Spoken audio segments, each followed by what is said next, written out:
Televisions are the best-selling, best-looking, and best-performing LCD TVs in the world.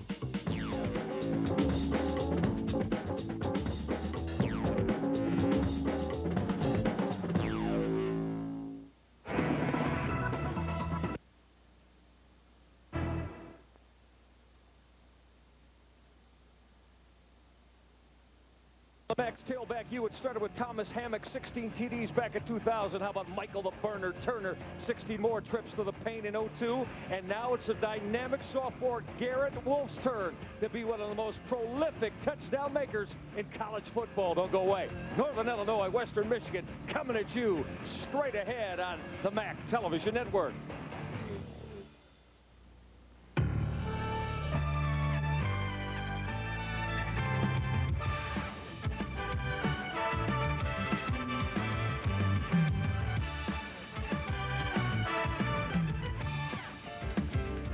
We welcome you inside a very wet Waldo Stadium here on the campus of Western Michigan University in Kalamazoo, Michigan. As you can see, it won't damper the enthusiasm or the spirit of the Bronco fans. Torrential rains hit about an hour ago as we get set for this MAC West Division showdown. Joe Novak brings his Northern Illinois Huskies in to see Gary Darnell and the Broncos of Western Michigan. And we are delighted to see each and every one of you. Great to have you here. I'm Michael Regai, pleased to be joined by Bob Kamel. This Northern Illinois offense is flat out one of the most prolific on the ground in college football. Now, they've rolled to 4 consecutive wins. Joe Novak loves his strong, dominant, talented offensive line. And there's a new tailback on the scene, Bob. Garrett Wolfe. This young man absolutely lit up Central Michigan last week. 4 touchdowns for this sophomore out of Chicago. This young man comes to DeKalb from Holy Cross High School in Morton Grove, Illinois, where he played for Husky wide receiver Virgil Guerin. He is Mr. Inside. He is Mr. Outside. He is Mr. Catch the football out of the backfield. He is something very special. He follows in the long line of Thomas Hammock and Michael the Burner Turner, and as we said, over 200 yards last week against Central Michigan. Well, he has great cuts. He has great speed. Carries the football a bit unconventionally, but gets the job done nonetheless. Here he is catching the ball out of the backfield. Great patience as he reads that block by one of his offensive linemen. 331 yards on the ground last week. That helped keynote that win. Now, here in Kalamazoo, it hasn't been the type of year yet that Gary Darnell would like. They'd love to finish strong as they sit at 1-5 on the year. But if you like wide receiver play, those that can get the football and then turn upfield after the catch, you're going to like Greg Jennings. An 11-catch performance last week, a couple of touchdowns in that loss against Eastern Michigan. There's no question this young man can play in any conference in the country, whether it's the Big Ten, the MAC, the WAC, I don't care where it is. He has great speed, great burst speed, the ability to change speed and get upfield with the football. Comes across the middle on this play right here, takes the ball once again into the end zone against William and Mary. A great vertical leap and a great catch, great concentration, and he's in the end zone. Oh, yeah, you've seen Western Michigan down through the years. They love to throw the football. Adam Anderson, though, one of the top talented punters in the game, he'd like to keep it away from Dan Sheldon and his speed from Northern Illinois. I promise you good service when you come into the bank every time. I promise that you're going to be a happy customer when you're banking at Huntington. Those are the little things that I think that set us apart. You can trust me. I will take care of your transaction. Come on in, sit down. Let's check it out and see what we can do for you. I'm a heck of a good listener. I think that's what makes me a good banker, because I look at them as a person. I want you to feel that I'm your financial partner. We're there for you. So come on into Huntington and be my partner. Our linemen are probably some of the hardest working guys I know. Linemen are tough guys. All of them have a tough job. The only easy days is 80 degrees and sun shining. If there's no storm, that's the easy day. The rest of them are all hard. When storms roll in and you look out the window and the trees are coming down and the shingles are coming off the roof, you wouldn't even think that there are people out there. And we're out there putting your power back on. In our effort to get the customer back on, that's what we do. That's what we do. College football on Comcast Sportsnet is brought to you in part by Bridgestone Tires, passion for excellence.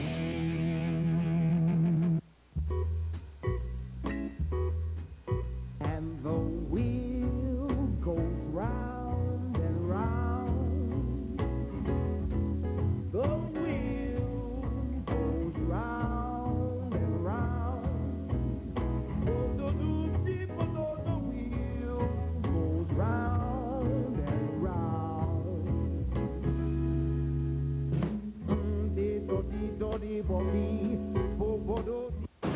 Now,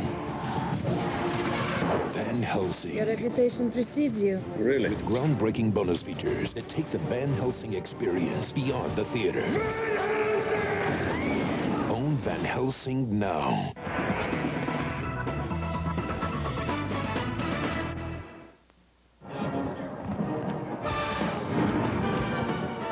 Mid-American Conference Football being brought to you by our friends at Marathon and American Companies Serving America. They're a proud sponsor of the MAC football game of the week. Now, the good thing about this fourth Saturday in October, temperature's not that bad. Up around, I don't know, the 60-degree mark. At least that's what the meteorological folks are calling for today. So that went a little bit off, 58 degrees at kickoff time, and the humidity hanging in the air at 100%. I'd like to welcome in the third member of our telecast crew today, down on the sideline, Sharon Thorsland. Sharon, next turf type of surface. Northern Illinois has had a lot of problems here the last few trips in, haven't they? They certainly have, and this rain is not making things any easier. It's really slick down here. And you said the Huskies have had lots of problems in the past with this type of turf. They're actually wearing a new kind of shoe today. It's actually a soccer shoe, and it has lots of small rubber cleats on the bottom of it that, in theory, are supposed to help grip this turf better.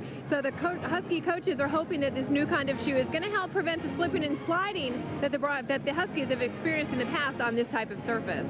Love the chapeau down there, Sharon. Make sure you stay dry. All right, let's check our craft keys to the game. Get my partner, Bob Kamel, all geared up. Robert, what do you have for us today? Well, this game is going to be a very, very interesting game. I don't think there's any question. One of the things that we have to see from the Northern Illinois defense is to stop the quick strike. Western Michigan has the ability to go downfield very, very rapidly. The other thing Western Michigan is going to have to do, they're going to have to be able to run the football. I don't think there's any doubt about it. They have to come up with some type of a balanced attack, albeit that's relative basically to the football team. And then the other thing is the defensive back adjustments. You know, those will be critically important. For Northern Illinois, they have to run the football. They are a running football team. They run the ball 63% of the time. Again, as I mentioned before, they have to defend the quick strikes. And then from Western Michigan side, again, they have to make Northern Illinois play with a long field. Hey, took a look at Marcus Perez and Lionel Hickenbottom. They're standing in the twin deep spots. Settle back and enjoy. We're underway here in wet Kalamazoo. This is Marcus Perez from the 10. And as you can see, that slick turf got Perez as he crossed the 20-yard line. So this Northern Illinois offense, as we talked about now, they are one of the best at the ground game in the country. And you're going to love this young quarterback out of Madison, Ohio, in the Cleveland area. Josh Haldi, injured to start the season. You see his numbers, his touchdown interception ratio. And we'll develop that through the course of the game. It has been tremendous here in running the offense of Joe Novak. Led them to a 10-2 mark last year. At one time, they were sitting on the cusp of the top 10 nationally. Haldi will start out with 3 wide receivers and that talented sophomore tail, Garrett Wolfe, with him in the backfield. Give that football to Wolfe, looking for a seam. Garrett Wolfe has broken free, and see you later. How about that for a haymaker from 78 yards away to start this one today? Didn't need much of a crease and took it to the paint just like that. This guy is 5 feet 7 inches tall, 174 pounds. He doesn't need a lot of crease. What you see right here is a lateral seam in the defense. He pumps his feet a couple times, makes the cut. Great job by the offensive line. Great job by that big guard pulling him out, just getting enough and springing Garrett Wolfe. What an auspicious start to this football game for the Western Michigan defense. Absolutely phenomenal what this young man has accomplished during the course of his last 4 weeks. Freshman Chris Nendek to add the PAT. Well, you talk about getting a big right cross right on the jaw. That's what Northern Illinois produced. And we didn't even get a chance to develop this offensive line and how much Joe Novak loves them. And right away, they combo block, they zone block. Wolfe doesn't need much of a crease. Watch this guard, number 65, pull, excuse me, it was the center. Brian Van Anker comes around, just gets enough of the linebacker. That's all you need to do. The days of knocking guys down at the linebacker depth are almost over. But if you're athletic enough to get in there and get a screen on him, and then the back reads the block, zingo, he's in the end zone. Oh, Garrett Wolfe, we just mentioned moments ago as we featured him in the open of the show. 4 touchdowns last week. This young man averages 2 touchdowns a game since he's come on. And for Gary Darnell, now obviously a club, they had a lead last week against Eastern and lost the football game in the last minute. How did they get back on the right track today, Bob, as we check the Kraft keys to the game for Western Michigan? First of all, Western Michigan has to come up with some type of a running game. They have to have balance. You're not going to throw the ball against Northern Illinois all day. Then they have to be able to defend the run, which, well, ironically, we're mentioning that right now.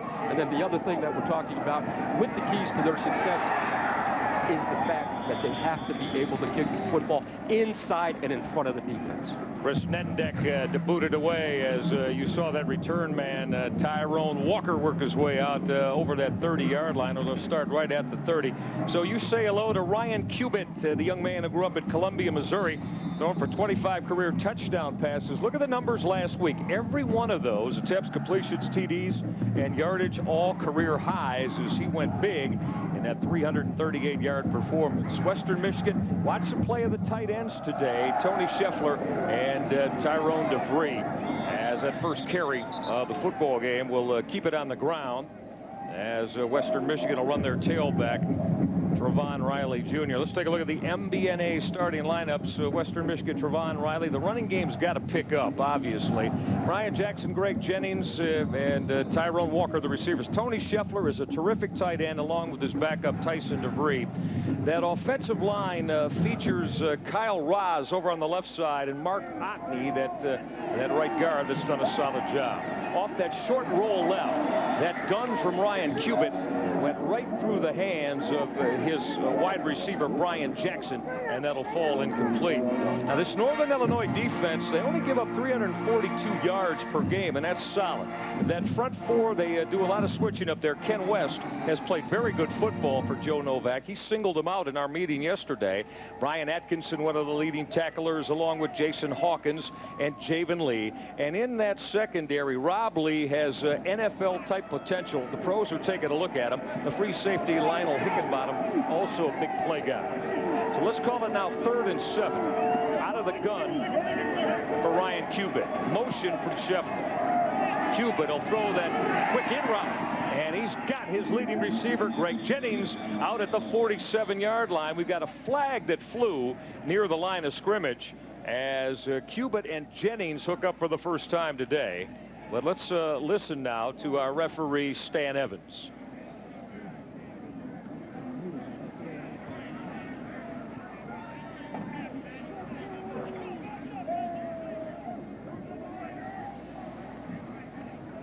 Offside on the defense, number 5. The penalty is declined. Resolve the play. The first down. So referee Stan Evans and his crew, and we take a look. There's some movement from Brian Atkinson, that middle linebacker. I don't know if there's a Tony Scheffler fan club, but if there is, I got to find the address. I'm the biggest fan this guy's got. He catches the football. He blocks. He acts as a fullback.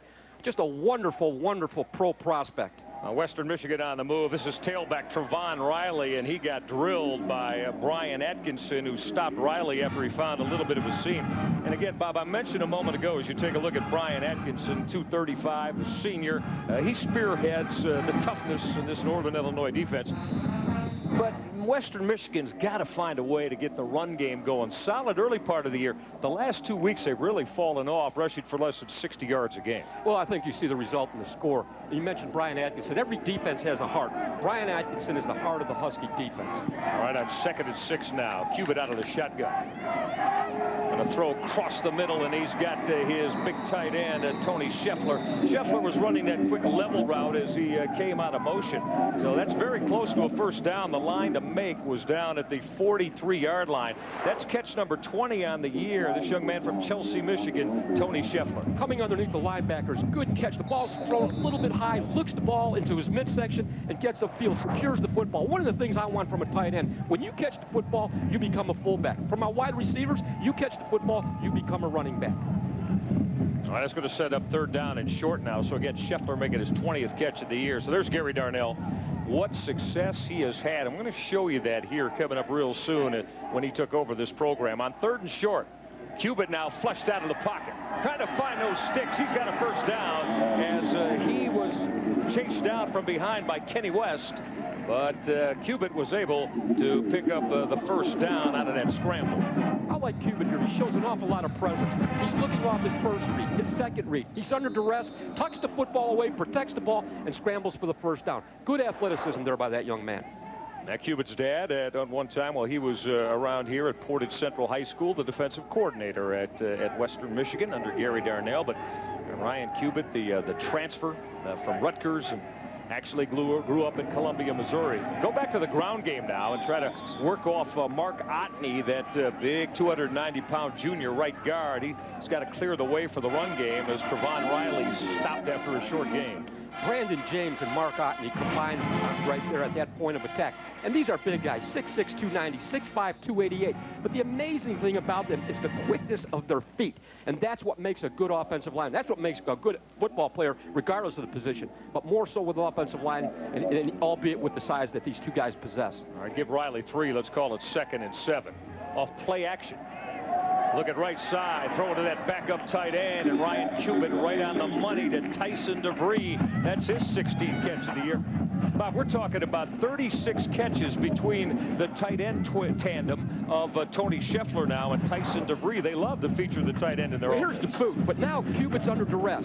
Defensive end has his hands up in the air. He pumps one time, comes down with the football, focuses on the receiver. Consequently, you have a successful play. Again, great athleticism and great vision by Ryan Cubitt. It's going to bring up 3rd down and short, and this is what Gary Darnell was bemoaning yesterday, not able to convert. Now they'll run Trevon Riley. He's got that first down.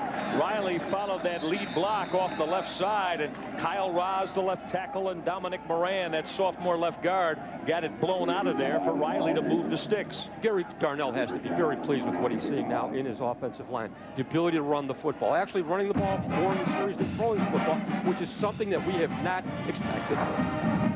Watch Atkins here. I mean, he starts one way, comes back the other way, shoulders square to the line of scrimmage. Any of you young linebackers out there, as long as your shoulders are square to the line of scrimmage, basically parallel to the line of scrimmage, you've got a chance to give yourself a two-way go, left or right. On first down now, Cubitt looking to put it up.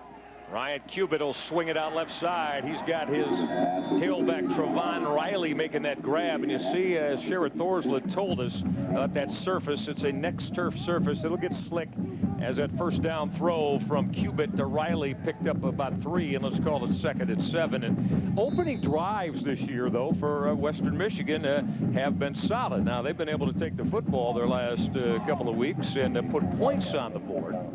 They did have a 10-point advantage on Eastern Michigan last week before the Eagles came back and won it. And you look at what Western's been able to do here as it started at their own 30. 5-step drop for Cubitt. Gunning middle off the hands of tight end Tyson DeVries. He had DeVries in open space down inside the 15. Well, that's a catch that DeVries should have made. Great protection right here as we see the pup start to form around him, and Cubitt stepping up and throwing the football. That ball's on the money. You've got to make that catch. Here we go. Straight drop back, looking, pocket collapses just a little bit, but he has the presence to throw the football. It looked like maybe Tyson DeVries had that plant foot give way as you took a look at all 22. So let's call it now 3rd and 7. The line to make down at the 16-yard line. Cubitt with time. He'll gun middle, and it was almost picked off. He wanted Greg Jennings, but Jennings felt company. I mentioned that free safety, Lionel Hickenbottom, wears number 9 on his white jersey for Northern Illinois, and he had Jennings blanketed. Greg Jennings is going to be a marked man for the outstanding work he's done this year catching the football. Well, we saw right there double coverage. I don't think there's any question. You're not going to single cover this guy, not anybody. So here's Robert Metchinger now. This will be from 40 yards away, and it's not going to get there. It came up short, so Metchinger not able to connect from 40 yards out. And Northern Illinois denies Western Michigan on that first drive after that 3rd down throw to Jennings came up short. Just getting going. Northern Illinois will get their hands on the football for the 2nd time after Garrett Wolfe went to the house for the Huskies. Imagine a financial services company that's driven to make the world a better place. From the family next door to the person on the next continent. From your car to your home, to your business, and everything in between. We're GMAC. Imagine how we can help you change your world.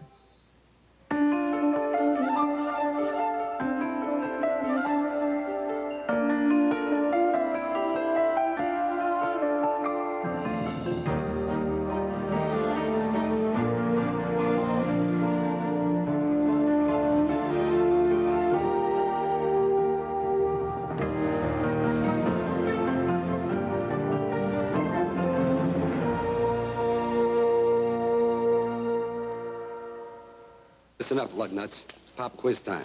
What happens to an engine with too much friction? I'll tell you, it loses power. So you want to reduce friction, right, Tinkerbell? This is Quaker State, engineered to reduce friction and deliver peak performance. Because too much friction, touchy little gearhead, ain't he? Nice haircut. Quaker State peak performance. Try Quaker State Winter Oil for easier startup and improved performance all. Buick Truck Fest is back. Get sensational cash on the 04 Rainier. Rainier, elevating the SUV with leather-appointed seating, quiet tuning, the security of OnStar, more power than a BMW X5, all standard.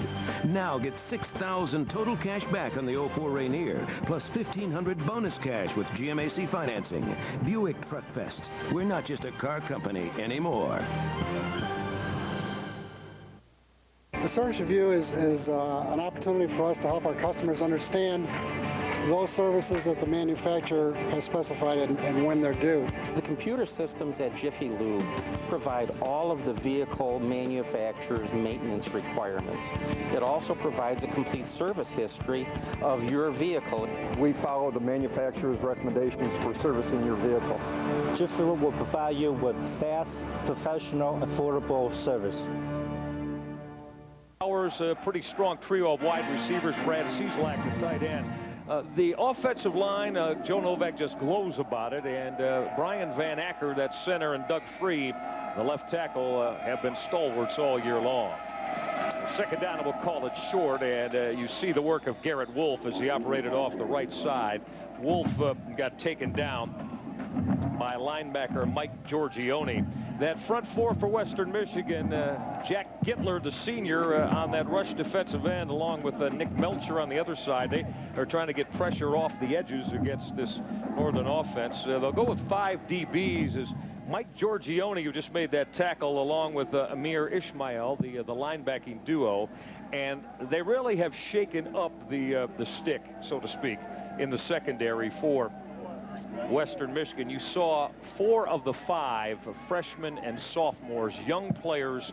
Bob, again, this defense for Western Michigan has been lit up the last few weeks, as you see Garrett Wolfe came up just that much short. So Gary Darnell and his defensive coordinator J.C. Harper deciding they're going to go young in that secondary. Well, one of the things I know Gary Darnell probably would like to see is maybe 4 or 5 seniors in the secondary. The one place you don't want to have to play a young guy, especially a first-year guy, maybe a redshirt freshman, but not a true freshman. You don't want to be underclassmen laden in the secondary. It's a difficult position to play. So much to learn. All right, let's call it third down, and you saw it a matter of inches by decree of referee Stan Evans. Josh Haldi getting that push behind Brian Van Acker and right guard Mac Magaki, and that's first down. Magaki, the 300-pound plus senior, at that right guard spot. So Northern Illinois picking up their first down of the afternoon as you take a look at Joe Novak. And as we said, Novak 3 years ago 6-5. Then he went to 8-4, and then to 10-2 last year. And Bob, they were sitting right on the verge of the top 10 at 8-0 before they lost at Bowling Green. If you look in the dictionary on their football coach, there's a picture of Joe Novak, believe me. Haldi going to air it out deep up that right sideline, trying to make the adjustment to the football. Junior Sam Hurd. As Hurd, who walked onto the DeKalb campus as a 17-year-old freshman, and Haldi took a shot. As we mentioned, they want pressure off the edges from Jack Gittler and Nick Melcher, and they got it. Well, we're going to see the pressure right here. I give this guy a lot of credit for hanging in there. You know, quarterbacks, after a while, they get that sixth sense. They start to feel the pressure. That young guy there, that would have been easy to pull the ball down and take the sack. He was able to execute the throw. And we'll get back to Joe Novak a little bit longer, but, you know, he, in a little while, but, you know, he applied for this job twice, and I was shocked on both occasions that he didn't get it. He was made to be the head football coach at Northern Illinois. 2nd and 10 with motion from Sheldon. Now waggle right for Haldi. Haldi will find Dan Sheldon. So Sheldon came motion, and off the waggle, Josh Haldi hooked up with his very talented senior wide receiver who makes his 29th reception of the year. This is a very well executed play. Watch the draw with the linebackers. Moving to the right. Now the ball comes out back the other way, and that's what we would call a naked boot. In other words, there's no offensive lineman leading him. And if the play is not there, if the route's not there, he has a run-pass option. Very challenging on the corners. Catch number 29 for Dan Sheldon on the year. Let's call it first down now for the 46-yard line. Play action Haldi. Wants to go deep right sideline. That football fluttered on him, and Sheldon was almost able to adjust and make the grab as he was locked up with Scott Robinson. Robinson, the only senior who's maintained his starting job in that secondary. Well, here's a great example right here of concentration. The catch is almost made. I would have liked to see that corner play the football as though he were a wide receiver. One of the things you teach your corners is when the ball's in the air, you become a receiver. It's anybody's football. He got himself turned around a little bit. They locked feet and fell down.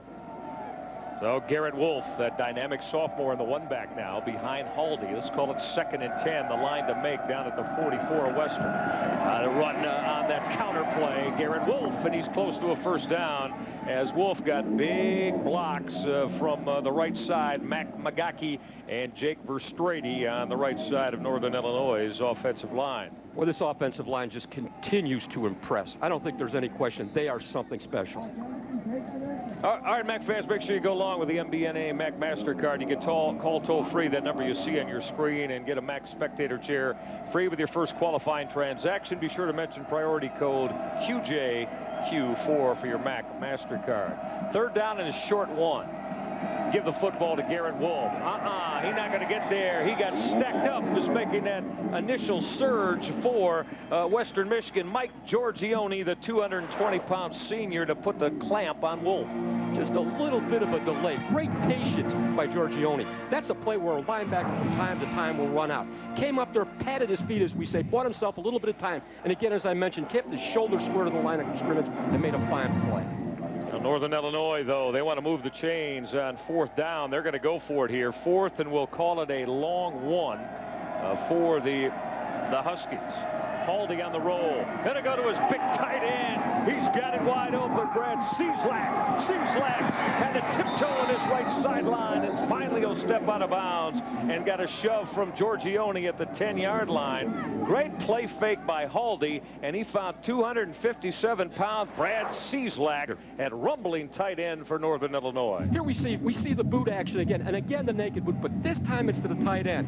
Offensive coordinators up in the booth are checking backside protection. They see an opening like this, they're going to come with that boot pass, get the draw going one way, and come back the other way and throw the football. What athleticism by this big guy. Oh, yeah, you got to love him. Almost 260 pounds, catch number 17 on the year. Now that football just outside the 10-yard line. Counter tray and given to Garrett Wolfe, and Wolfe saw a little bit of a seam close down quickly as he got belted to the ground by Eric Olson. Olson, a 265-pound senior for Western Michigan. I think one of the things that I'm really impressed with the offensive line, these are big guys from Northern Illinois, but they're crisp. They're not just leaning up on people. They're firing off the football. They're drive blocking. Give an offensive lineman 9 out of 10 times an opportunity to run block or pass block, they want to run block. Well, look at the red zone. Isn't that proficient, huh? Almost 90%, number 1 in the MAC. You get Northern inside that 20-yard line, and they do business in the most proper fashion.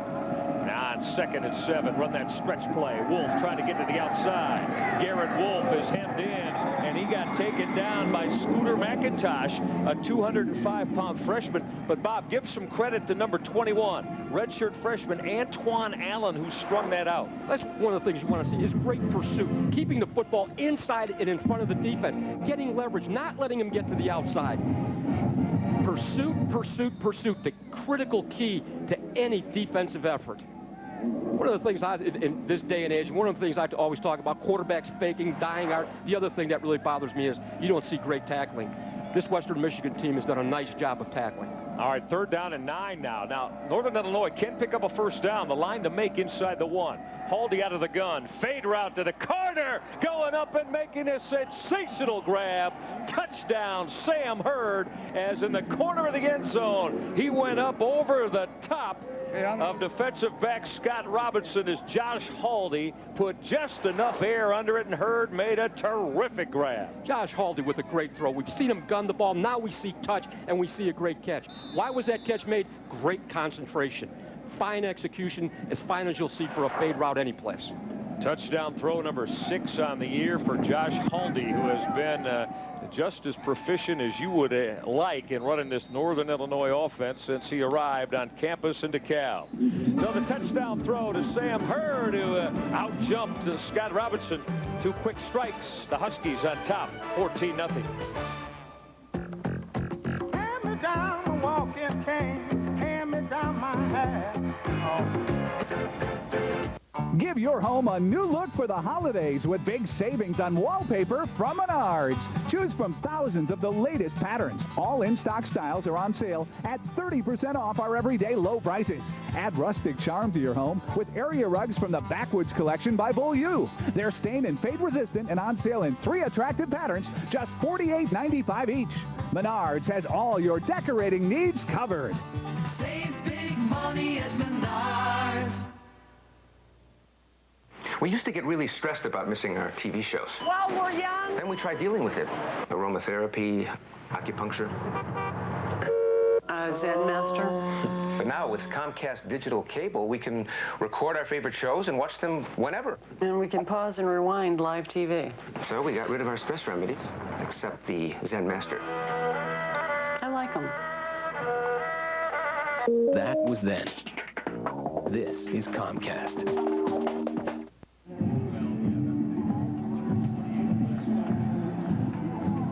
He's a touchdown maker, Sam Hurd, the junior wide receiver for Northern Illinois. 2nd touchdown grab of the year.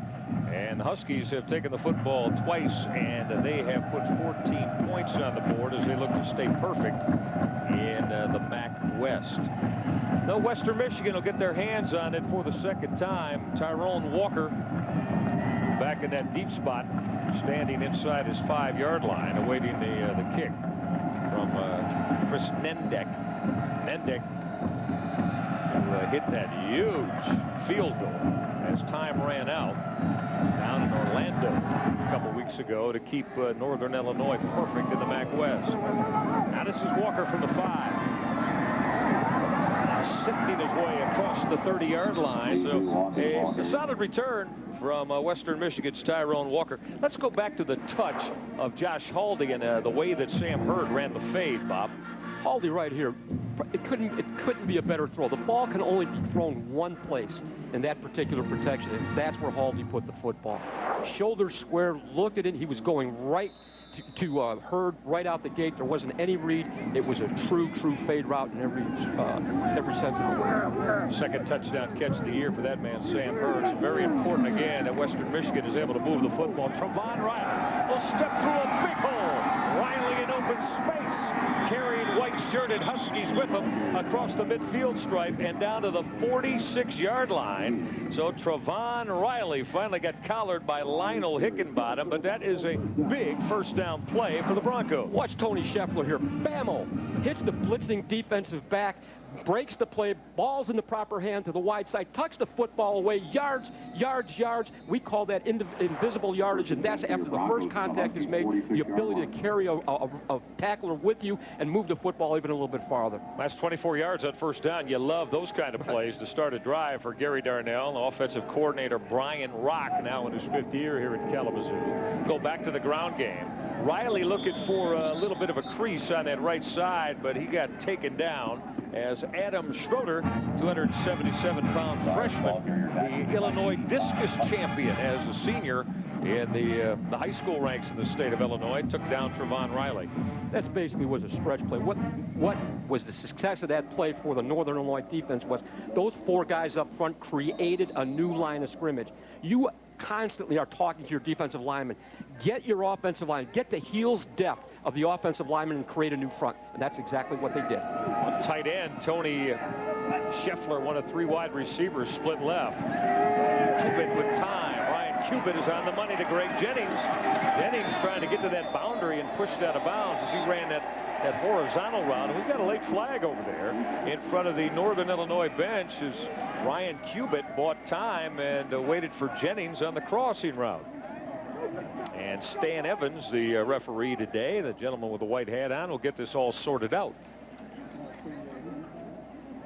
Probably going to go on Northern Illinois, huh, Bob? A little excessive on their sideline? I would think so, Michael. After the play was over, dead ball, personal foul on the defense. Number 38, 15-yard penalty added to the end of the run. Automatic first down. My partner hates that last part of it, number 38, and that's Brian Atkinson, who was singled out for the late hit on the sideline. That's real late, Mr. Kamel. There's no question. You know, Joe Novak is a hardcore disciplinarian, and penalties bother all coaches, but more so when you're the ilk of a Joe Novak. He had 2 guys a couple weeks ago late for study hall. Guess what happened? Study hall. Study hall. Not playing. Didn't play. That's right. Hello. No game for you, pal. Go back to study hall. I love it. That's the way Joe Novak runs his program. Cubitt's in trouble. Shook a tackle. Trying to buy time. Ryan Cubitt now got planted at that 24-yard line.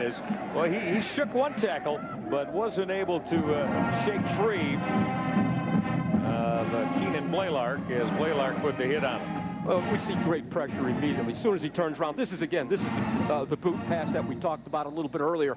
Now he shows some presence, but throw the football, young man. Jennings comes, bammo. He is something very special. Right out here, very, very open out there. The ball could have been thrown. You know, I might say one thing. If I get in that situation, I'm looking for one guy. The go-to guy. Jennings. Greg Jennings, 3 wide now, run the football. Riley following the block up the middle of center Robbie Crotilla and right guard Mark Otney. And they'll unstack at just about that 20-yard line. And it's going to bring up a 3rd down, and we'll call it a long 6. The line to make is just inside the 15 to keep the drive alive for Gary Darnell and Western Michigan. We are not yet in red zone defense. A couple more inches, we'll get in that red zone package. Like we said, we've been impressed with Northern Illinois overall defensively. I mean, they 7 football games have only allowed 16 touchdowns on the year, so not bad. And on 3rd down and 7, Ryan Cubitt will work out of the shotgun. He's got 4 receivers.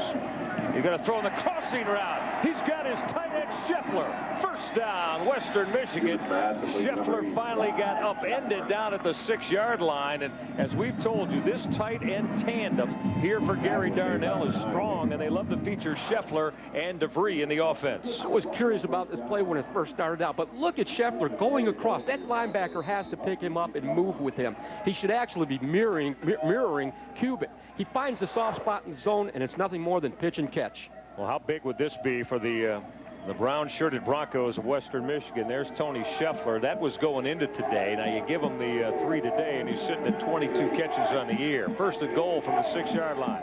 Toss sweep Riley. Got a block. Cut it back. Touchdown, Western Michigan. Trevon Riley followed that kick-out block, and that seam opened up big time for him to hit the end zone. Hey, if he gets a football for this one, he's got to give half of it to Brandon James. Here's a guy 6 feet 5 inches tall, 288 pounds, leads the block, comes out a little bit of a zone scheme. He looks, narrows his shoulder pads down, gets down, and just gets just enough of the defensive back to get the football into the end zone. Brandon James, that big right tackle who wears number 71. Robert Menschinger adds the point after touchdown. Got to make Gary Darnell feel good. The Broncos needed one, and Trevon Riley got that big block and got to the zone. Western Michigan down 7. Thanks, Mom. My kids play hard. That's why they love Capri Sun Sport. It helps rehydrate to keep them going. So after this, they can carry their own stuff. Capri Sun Sport. It's liquid fuel. Isn't it nice how we all bring a little something different to the table? Crystal Light. 14 refreshing flavors, just 5 calories. Enjoy life one sip at a time.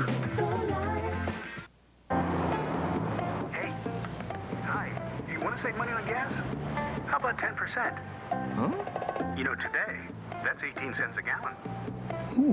So, start saving. Get the Marathon Platinum MasterCard from Chase and receive a huge introductory 10% rebate on all Marathon purchases. Then 5% after that. Here's an application. Sure. Thanks. I gotta go. I need it on pump 5.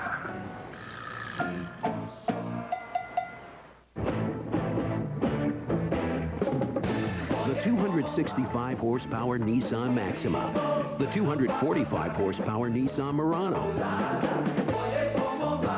Performance, style, quality. Two vehicles in perfect harmony.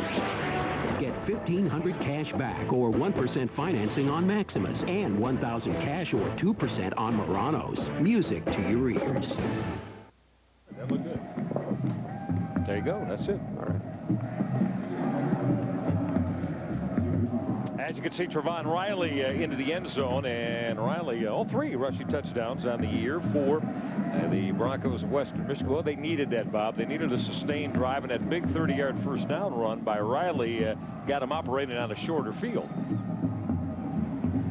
What we're going to see here is, I mean, you see some great offensive line play. I don't think there's any question.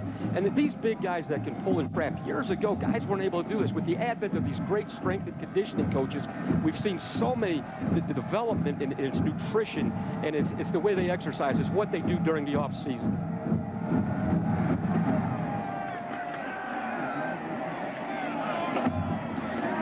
And that kick is going to sail out of bounds inside the 10-yard line, as Nate Meyer, who does the kickoff work, and that's going to flag Western Michigan, as he wanted to keep that away from Northern Illinois' Marcus Perez. Illegal procedure on the kicking. Number 99. Free kick out of bounds. Ball was placed 30 yards in front of the spot of the kick. First down. Let's go back to the work of the offensive line of the Western Michigan Broncos on Riley's trip to the end zone. We see Brandon James right here at the point of attack. Comes off the football. Great technique, low pad level. But then as they start to get into the zone block right here, he comes off on the defensive back. Consequently, the ball is able to get into the end zone. We go back live and run the football with backup tailback A.J. Harris. Harris is a 220-pound junior, so Garrett Wolfe, who has already exploded for close to 100 yards on the day, gives way now to his backup, A.J. Harris. And there you see Harris. He was getting a lot of the work on the offensive ground game, as you see, and averaging better than 4 yards a toe to the football. So Harris at the tail here in this third Northern Illinois drive of the opening quarter that has 70 seconds left in it, with the Huskies on top 14-7. Run that stretch play right side. Harris trying to break a tackle and trying to keep his feet as Mike Giorgione put a stop to Harris as he stumbled out over the 40-yard line and close to the 45 and close to a first down. It'll come up 3rd and short.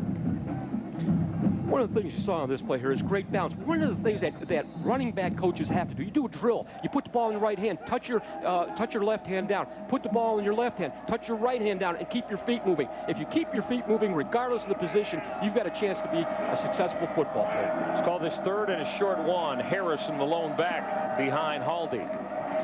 Run for the 3rd time with A.J. Harris, and I don't know, that's going to be close.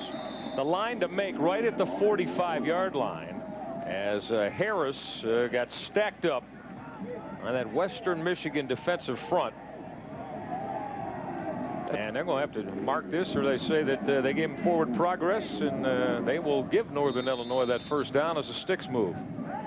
Well, that was a good spot for Northern Illinois. One of the things, that play really never got off the ground. One of the things that happens, if you pull an offensive lineman, it's very obvious that he has to get there before the running back. They arrived at the point of attack that time, basically at the same time, which made the play ineffective. That's going to be the final snap of quarter number 1 as you see it wind down. So 21 points on the board, and for Northern Illinois, this is their 3rd drive of the game, and the first 2 have resulted in trips to the end zone.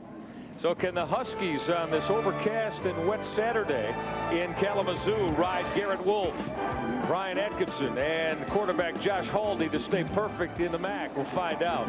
Second quarter coming up. Huskies by 7. Subway Restaurants introduces new hot oven toasted subs. Now you can have your favorite Subway subs toasted top to bottom all the way through on a fresh baked bread. A great new taste no one can resist.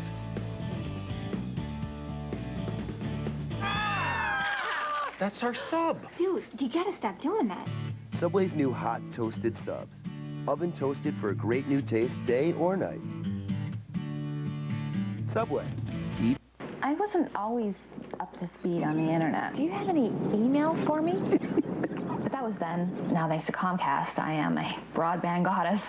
Gamer 12 has left the building. Comcast high-speed internet is always on, no dialing up, and multimedia is a snap. Their highest speed puts dial-up and DSL to shame. I have DSL. You're not at 3 megs? You got a life. What are you looking at? If you ask me, it's the killer app. That was then. This is Comcast. Dogs don't understand time management, but my TV does.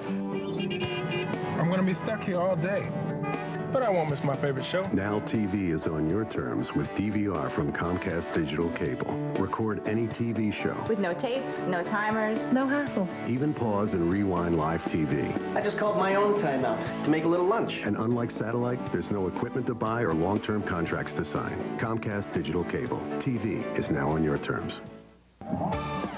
This afternoon's presentation of this MAC football game of the week being brought to you by First Energy. Our energy is working for you. Also by the good folks at Huntington. By GMAC, the financial services people from General Motors. By Cleveland Clinic Sports Health. Also by Office Max. What's your thing? By MBNA, the credit card of the Mid-American Conference. By Kraft Foods. And also by Giant Eagle. Make every day tastes better. Great to have you part of it today, along with Bob Kamel and Sharon Thorsland down on the sidelines. I'm Michael Regai. That is Gary Darnell, who has been an ultra-successful head football coach here at Western Michigan, and of course the last few years haven't equaled the first of 5. You're talking about a couple trips to the MAC championship game for this Broncos program when Gary Darnell arrived here. Now Josh Haldi going to throw a seam route to a wide open Brad Cieslak. Cieslak down that right sideline and finally got shoved out of bounds at the 4-yard line. Well, Cieslak seeped out off of that tight end spot, and nobody in a brown jersey decided to check him defensively. Does the term busted coverage ring a bell with you? I mean, he was so wide open here. Somebody had the responsibility of picking him up. They didn't, whether it was man coverage or zone coverage. You've got to slide the coverage toward the motion or have somebody actually run with him. He just right out there. I would venture to say that the outside linebacker that probably had him man-to-man didn't expect that particular play. And what we gained? About 25 yards. A.J. Harris at the tailback spot. Run the football with Harris easily into the end zone. Touchdown, Northern Illinois. Their third trip to pay dirt of the day. And that was way too easy to suit Gary Darnell and his defensive coordinator, J.C. Harper. Just 2 plays, and Northern Illinois enhances their lead. Brian Lewick, the left guard, what a wonderful play. You can tell I coached for Schembeckler and Holtz. I love offensive linemen. Yeah, we found that out a couple of weeks ago at Eastern Michigan and Ball State when battling in MAC action. Chris Nendick adding the PAT. It just took 14 seconds in the second quarter. That dominant offensive line clearing the way for A.J. Harris of Northern Illinois. I don't just work in the produce department. I can select you the best melon in the universe. And I love opera. We have all varieties of stuff from apples to vegetables, mushrooms of all styles, cherries. I love cherries. I do know crisp and I demand fresh. I only want the best for my customers. I can pick them and I can tell you how to cook them. And you'll find me at Giant Eagle.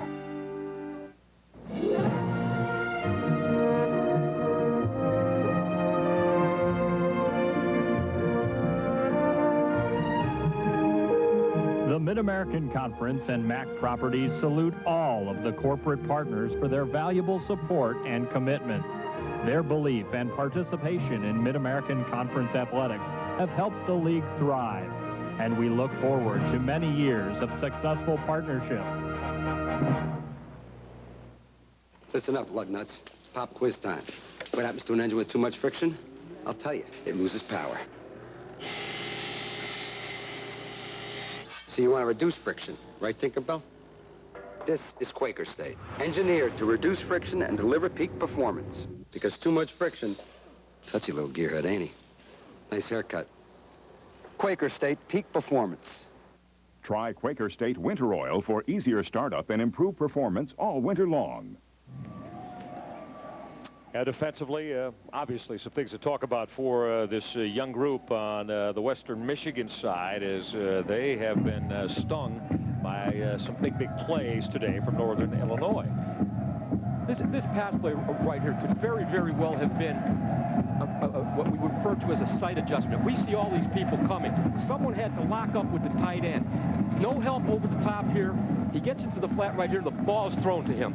And then what happens is he gets the yards after catch. But everybody's coming. There was a buster. We see man-to-man coverage across the board, as I showed. And at that point in time, when you're bringing people like that and you're overloaded to that side, that free safety back there, he has to be the traffic cop, if you will, directing people and showing them where to go and who to cover. And we didn't see that time. And again, this is a very young now Western secondary. And this is Tyrone Walker on this kick return. Walker battled his way over the 25-yard line, so that's where Western Michigan will start with quarterback Ryan Cubitt.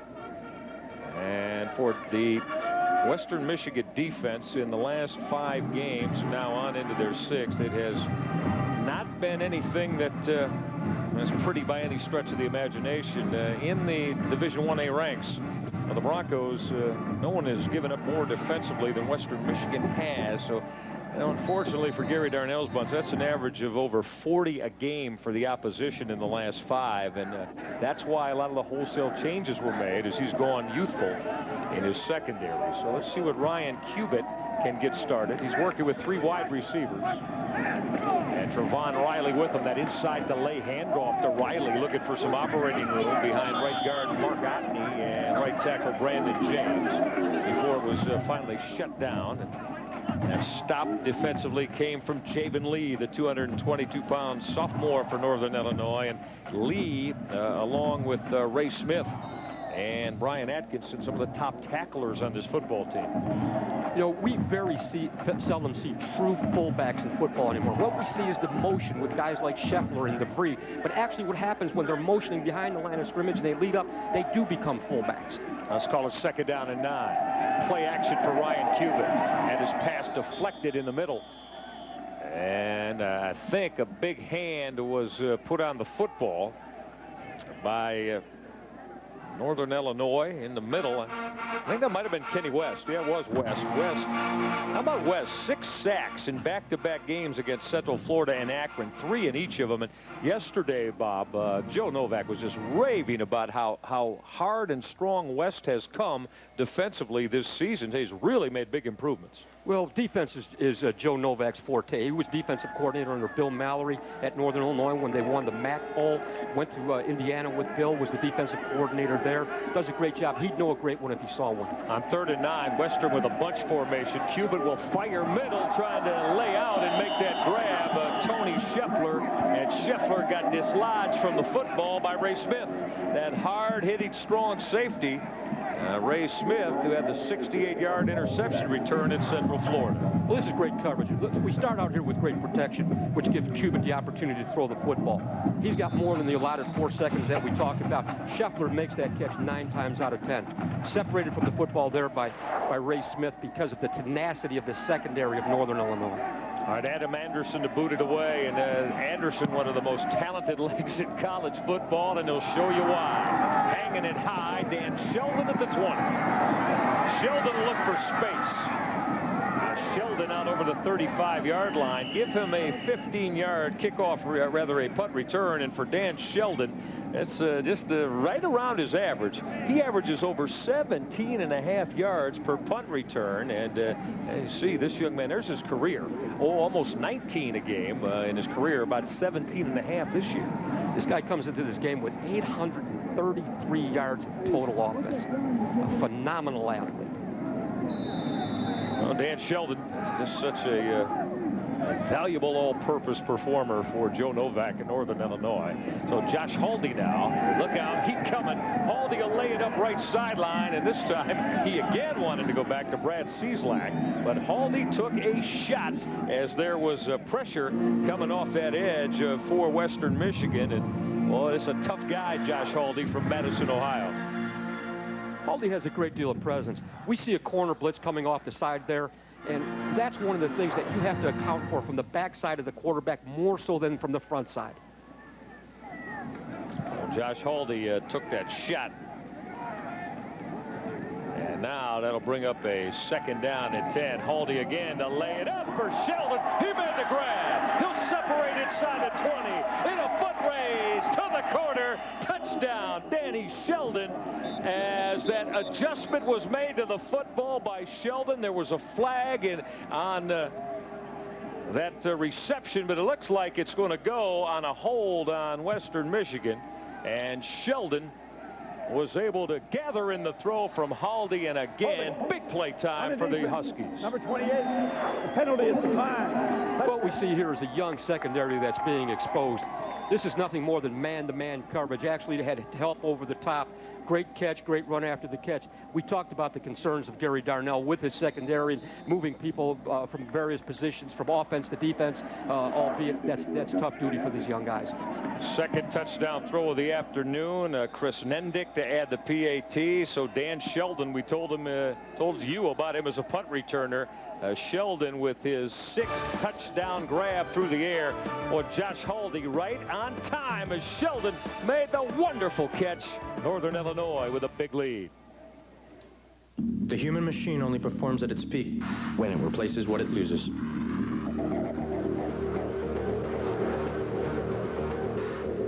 That's why Gatorade puts back the sodium, potassium, and carbs water does not have.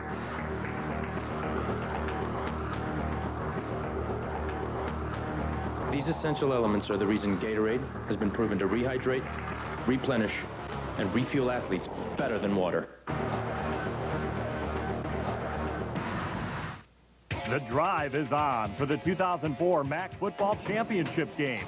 Thursday, December 2nd at Detroit's Ford Field, home of the Detroit Lions and Super Bowl 40. Get ready for some MAC Motor City mayhem as the beasts of the East meet the best in the West at a neutral site for the first time to decide the league title. Get your tickets now at the Ford Field box office or through Ticketmaster. The 2004 MAC Football Championship. It's a whole new ball game. Well, it's going to be downright cold. Check this out, 9 degrees tonight. So I advise you to put a couple extra blankets on the bed. We'll experience some icy conditions on Thursday as well, but we're not done yet. We've got another storm system. It's going to mean business with heavy snow accumulation throughout the region. Mercedes-Benz 4MATIC all-wheel drive. How to weather the weather. Mercedes-Benz 4MATIC all-wheel drive. Available in every class of sedan and wagon. Control unlike any other.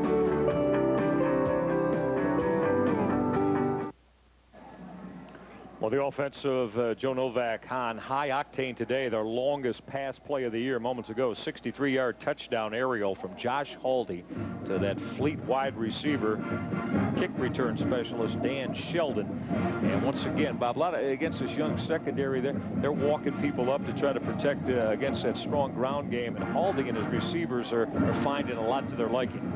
Well, they're between a rock and a hard place. They want to play up close to the football. They've actually had 9 and 10 guys in the box, as we said, on some plays. The Northern Illinois offensive coordinator sees that. He's, hey, we're going to go downtown with the football. And, you know, from a defensive standpoint right now, there'll be a real dilemma with J.C. Harper in the locker room at the half as far as what his adjustments will be.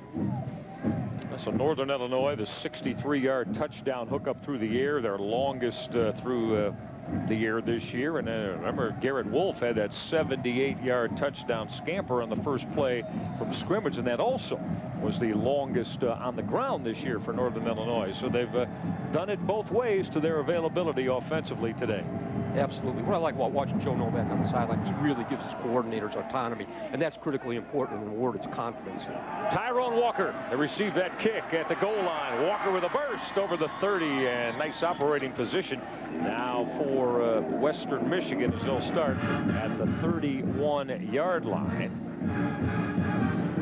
You know, Michael, one of the things about Gary Darnell, and I've known Gary Darnell for a lot of years, he came here in 1997. In 1996, this football program was 2-9, with probably the 10th ranked facilities in the Mid-American Conference. And what he's done here to build these facilities is nothing less than remarkable.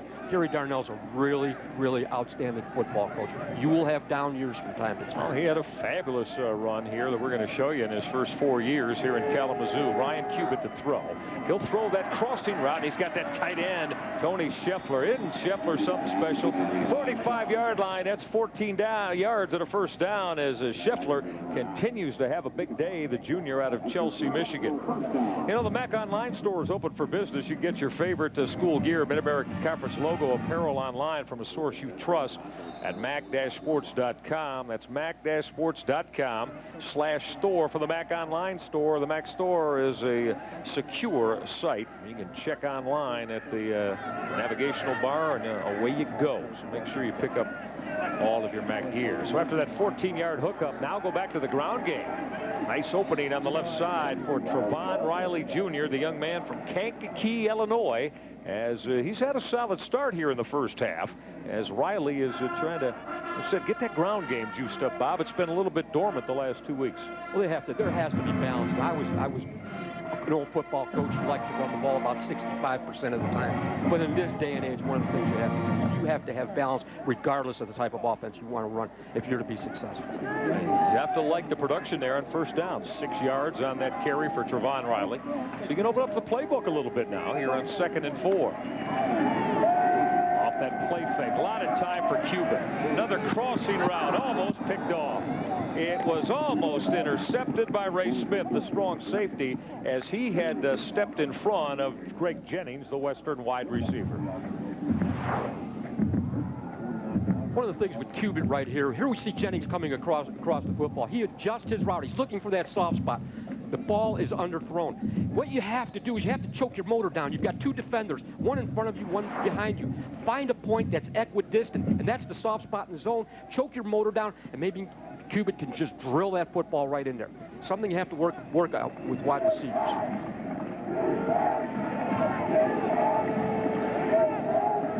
That's going to bring up now 3rd down and 4 to keep this drive alive. That line to make at the 45-yard line. Cubitt out of the shotgun. Look out.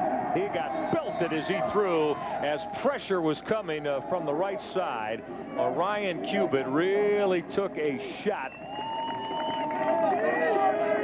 And that is going to bring up 4th down. Let's check and see what Husky came off the edge there. What Husky didn't come off the edge there, I mean, there was pressure. And that was Quince Holman. When we see pressure from the outside, but I'll tell you what's critically important to a pass rush, and that's to get a push in the middle so the quarterback can't step up. That's what happened. And people right in his lap, the guys from the outside just came bam. Great defense. The senior Adam Anderson to try to hang it high. This is ultra-quick Dan Sheldon again. He'll make one Bronco miss, and Sheldon got corralled at about the 17-yard line as the Western Michigan special teams hit came from Josh Behrens, that junior linebacker. Now, before Northern Illinois takes a football once again, mark your calendar for next weekend at the University of Toledo in the Glass City. Hosts the MAC Cross Country Championships the day before Halloween. And the following weekend, make plans to see the MAC Field Hockey Championship at Ball State. Women's soccer at the highest remaining seed. For more information, go to that terrific MAC website, mac-sports.com.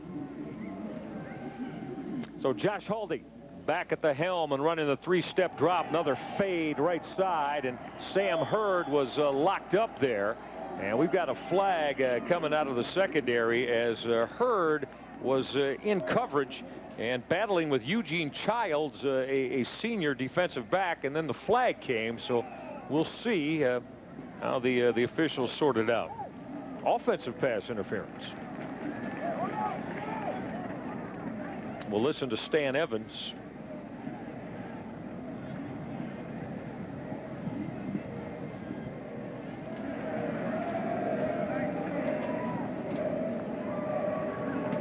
Pass interference on the offense. Number 84. The foul is penalized half the distance to the goal. Repeat first down. So Sam Hurd, and you see the look of displeasure on Joe Novak's face. Hurd and Eugene Childs were locked up, and had another one-on-one out there, and Haldi tried to go after it. Shocked at that call by Joe Novak. A fade route on first down inside your own 20-yard line. Let's see if he gets back to running the football with Garrett Wolfe. Run that delay. Wolfe will step through a seam. Look at Garrett Wolfe with that strength on that stiff arm as he went after Jimmy Vincent on the stiff arm and came bouncing out over the 20 to the 22-yard line. So that is a gain of, let's call it 13. What we're going to see here, we see the center pull, we see the left guard pull. They both do an excellent job. And then we see the stiff arm. You know, 3-4 yards after that little juke that he had there, that's critically important. That's what, as I mentioned before, we call that hidden yardage. Second in the nation with 2 touchdowns per game on average, and already having a huge day. Hey, he had a huge day after that 78-yard jaunt, set up screen right to Wolfe, and he got tracked down. Excellent play defensively by Amir Ishmael, the 230-pound sophomore. Bob, that's just anticipation and reading his keys to know what a play is, isn't it? That's very, very, very disciplined football, right? Remember, I mentioned earlier about shoulder square. Shoulder square gives yourself a 2-way go. Great anticipation, great read. Young man made a wonderful play. Very well coached linebacker. And there's the numbers on the year on Amir Ishmael, the 230-pound sophomore on this Western Michigan defense. 3rd down and 8 now for Haldi. Blitz coming. Picked it up. Lay it up right sideline, and it's batted down by Scott Robinson, the senior cornerback. And boy, Gary Darnell was telling us yesterday how absolutely overjoyed he is with the play of Scott Robinson, who has been so disciplined in his coverage technique-wise. Well, one of the things you're teaching defensive backs is to take that ball at its highest point. In other words, just before the ball starts to come down to your level. Get up there, and basically it's a jump ball. That was a nice play there by Scott Robinson. Now, Northern Illinois will have to punt it away, and this is Anthony Gallagher. This is one part of the Northern Illinois game that Joe Novak has got to get better, the punt game. That is a line drive, booming punt to Greg Jennings at the 35. Jennings will step out of a tackle and come out near the midfield stripe. A 13-yard return for Greg Jennings. Well, we have 2 just tremendously exciting punt return specialists today here in Kalamazoo, and Greg Jennings of the Broncos and Dan Sheldon for Northern Illinois. And both of them can just take it to the house if you give them a little bit of a lane in those punt return games, Bob. Well, Northern Illinois, they have to work on that punting game because of the coverage. Those line drive punts are just conducive for the receiving team to bring the ball downfield. Don't give your guys enough chance to get downfield. You don't buy them enough time. That's why hang time is so critically important. All right, back on the offense, and with good field position to work with. Short field, really, the 47-yard line to start for Ryan Cubitt. Cubitt, time to survey the field.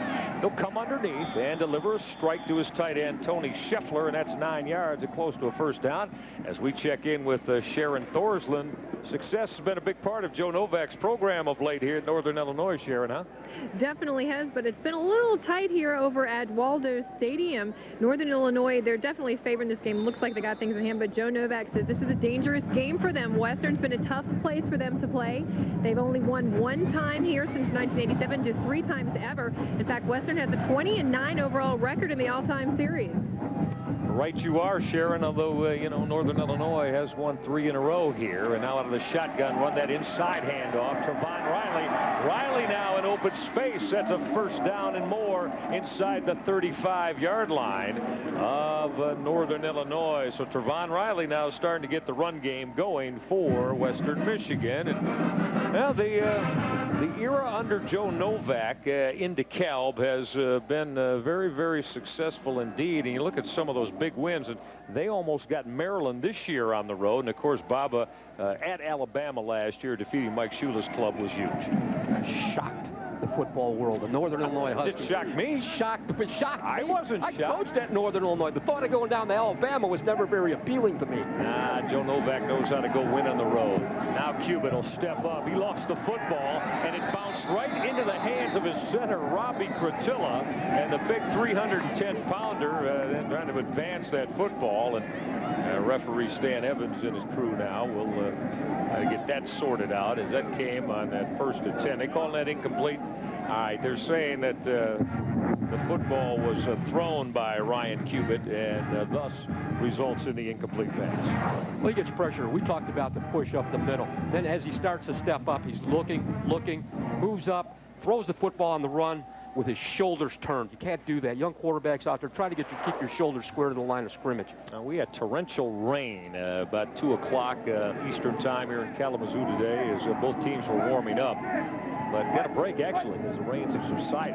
Now out of the shotgun, Cubitt going to run the football. He's got room inside the 30 and down to the 27-yard line. So Ryan Cubitt trying to make something happen as Adriel Hansbrough, starting right corner, sophomore, one of a twin brother act here, made the hit. This is what we see. We see the fake of the inside. This is basically somewhat of a quarterback draw. We see the fake of the counter. They pull the backside guard. Cubitt comes off of his block. I was about to say to you, Michael, I almost feel a sense of reluctance for Cubitt to scramble today. He's really concentrated and stayed focused on staying inside the pocket. There were a couple opportunities there that I think he could have jumped on. Well, let's see what Ryan Cubitt comes up with here. This is big now. 3rd down and 3. Cubitt will roll left. He's got a wide open receiver on that out route as Cubitt was able to hook up with Joe Chappell, the 182-pound sophomore who started to get more repetitions now in this pass game, and he was running free on that short horizontal route. I really enjoy that type of route, that under route. But basically what you're doing here is you're leveraging the linebacker underneath and over the top. Corner should have come up a bit stronger on that, but then you've got somebody behind the corner, so that's a pass that we refer to as a levels type of pass. We're attacking the defense at various levels horizontally. Banging on the door now with that 2 tight end set. Football at the 17-yard line. Go back to Trevon Riley, and this time Northern Illinois was waiting for him. They stacked that up. Adam Schroeder, the 277-pound sophomore, that big fellow there that wears number 92, he put the first hit on Riley. 6'4", 277 pounds, and very athletic. Perhaps get a little banged up on that play. Again, I talked about creating a new line of scrimmage. You want to get a push. You want your defensive lineman to get a push on the offensive lineman and create a new front at heels depth of the offensive lineman and make the running back bounce the football, buying time for the pursuit. It's going to bring up 2nd and 10 now. No gain for Riley. As we are inside the 8-minute mark here in quarter number 2 with Western Michigan needing to put 7 on the board. Cubitt out of the shotgun. Look at end zone. He got it almost picked off. As you can see the read come and breaking on the football. Lionel Hickenbottom, the junior, the senior rather, a free safety as he wanted to go to this tight end Tyson DeVree. Cubitt forced his throw. It's very unlike him. We see double coverage. If that ball had one chance, that was to get between both of those defenders. If he'd have pumped just a second, he might have had a chance to throw that ball over the top. Throwing it to double coverage down here in the red zone would just, Gary Darnell will be very upset. Yeah, both those veterans, Lionel Hickenbottom right there, and remember Ray Smith on the series before, just close to interceptions for both. Ryan Cubitt 3 for 6 on 3rd down. This is big. 3rd and 10. Middle screen. Western Michigan trying to set up that middle screen, and they picked up about 4 as Cubitt was able to complete that throw into the middle to Trevon Riley, but that's going to bring the field goal team on now. So a red zone stop for that Northern Illinois defense, at least preventing Western Michigan from putting 7 on the board. Well, right there, that was a good call. It was poorly executed. So that'll get Ryan Menchinger on the field, the 162-pound senior, talented leg from 32 yards away, and it's good. He split the sticks from 32 yards out, so Menchinger to put 3 on the board. Don't go away. Then past the midway point, quarter number 2, 28-10, Northern Illinois. The drive is on for the 2004 MAC Football Championship game. Thursday, December 2nd at Detroit's Ford Field, home of the Detroit Lions and Super Bowl 40. Get ready for some MAC Motor City mayhem as the beasts of the East meet the best in the West at a neutral site for the first time to decide the league title. Get your tickets now at the Ford Field box office or through Ticketmaster. The 2004 MAC Football Championship. It's a whole new ball game. Want to save money on gas? How about 10%? Huh? You know, today, that's 18 cents a gallon. So start saving. Get the Marathon Platinum MasterCard from Chase and receive a huge introductory 10% rebate on all Marathon purchases. Then 5% after that. Here's an application. Sure. Thanks. I gotta go. I'm needed on pump 5. Now, the night falls. How do I kill him? The moon rises. No one knows how to kill Dracula. The hunt begins. Van Helsing. Own the DVD now. Comcast Sportsnet continues our action-packed weekend tonight at 7:30 with preseason action as the Bulls host Vince Carter and the Toronto Raptors. Tomorrow at 3, we cap all the Bears and Bucks action on US Cellular Bears postgame live. It's an action-packed weekend on Comcast Sportsnet. 28-10, Northern Illinois, as they've gone in the end zone 4 times on 5 drives here in the first half. As take a look at how these Huskies have done it both ways on the ground with Garrett Wolfe and through the air with Haldi and friends. Very, very balanced attack. There's very talented football players. Haldi right here on the boot pass over to the tight end. They've spread the field. They've had distribution with their wide receivers. That's critically important. They haven't permitted Western Michigan to load up on one guy. This is a well-coached football team. I can't say enough about Joe Novak. You know, Joe Novak reminds me an awful lot of Joe Tiller at Purdue. There's certain guys that are a great fit for a particular school. Joe Novak is one of those guys. He's a great fit for Northern Illinois, and he got a great Christmas present early this year.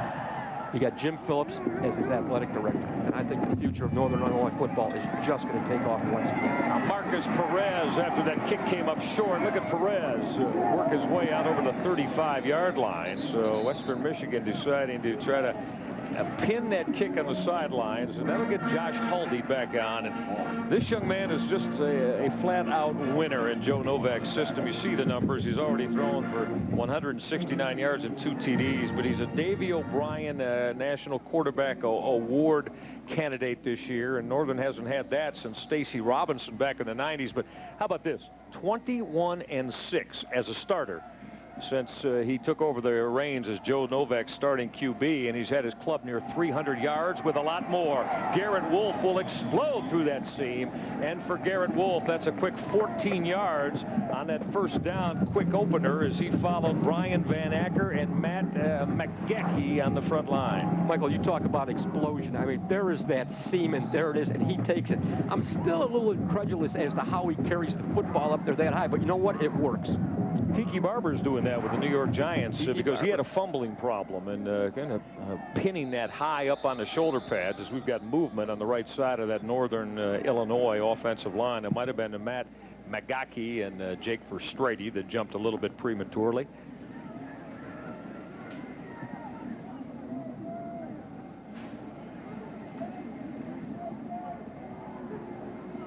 Neutral zone infraction. On the defense, number 95.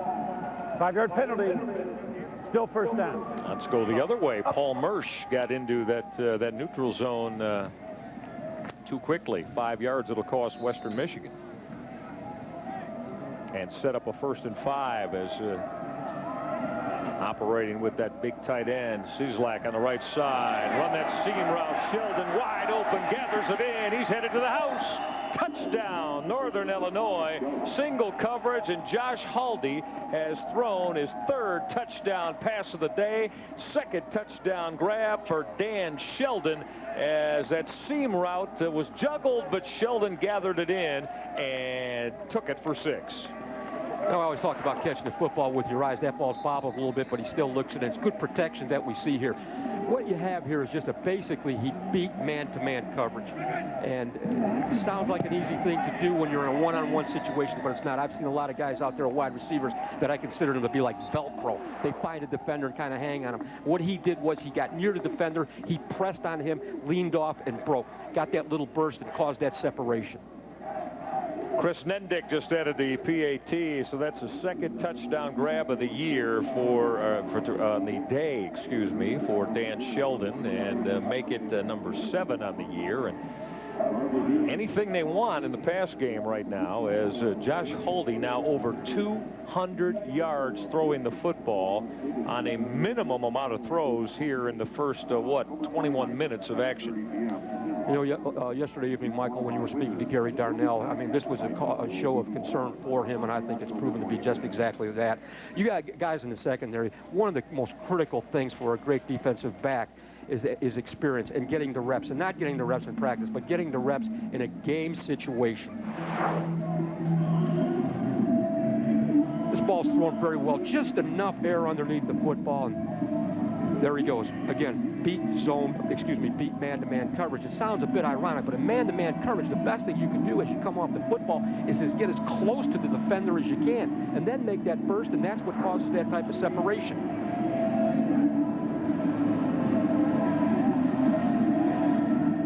So here's the boot from Chris Nendick, and that's going to come up to short man, and returned out over the 35-yard line, as that's Josh Barron's. Barron's one of the short men. Actually got over the 40-yard line out to the 42. So we've got a flag on that kickoff return of Western Michigan, and let's see if that'll cost the Broncos.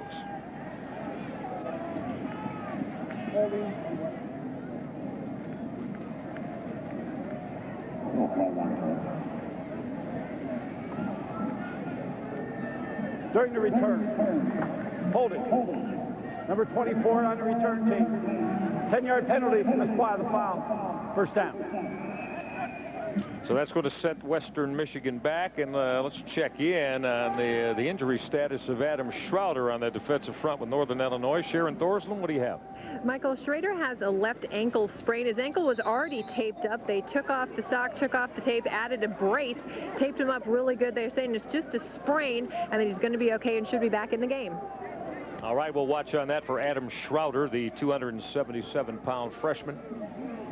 Now, Western Michigan down by 25, and they had that strong kickoff return nullified as Ryan Cubitt will air it out, and that throw on his right sideline is complete to Brian Jackson. Redshirt freshman, 207-pounder, makes his 12th catch of the year. Nice throw with the excellent touch from Ryan Cubitt. Again, we saw a levels pattern there. We saw a short route, an intermediate route, and a deep route.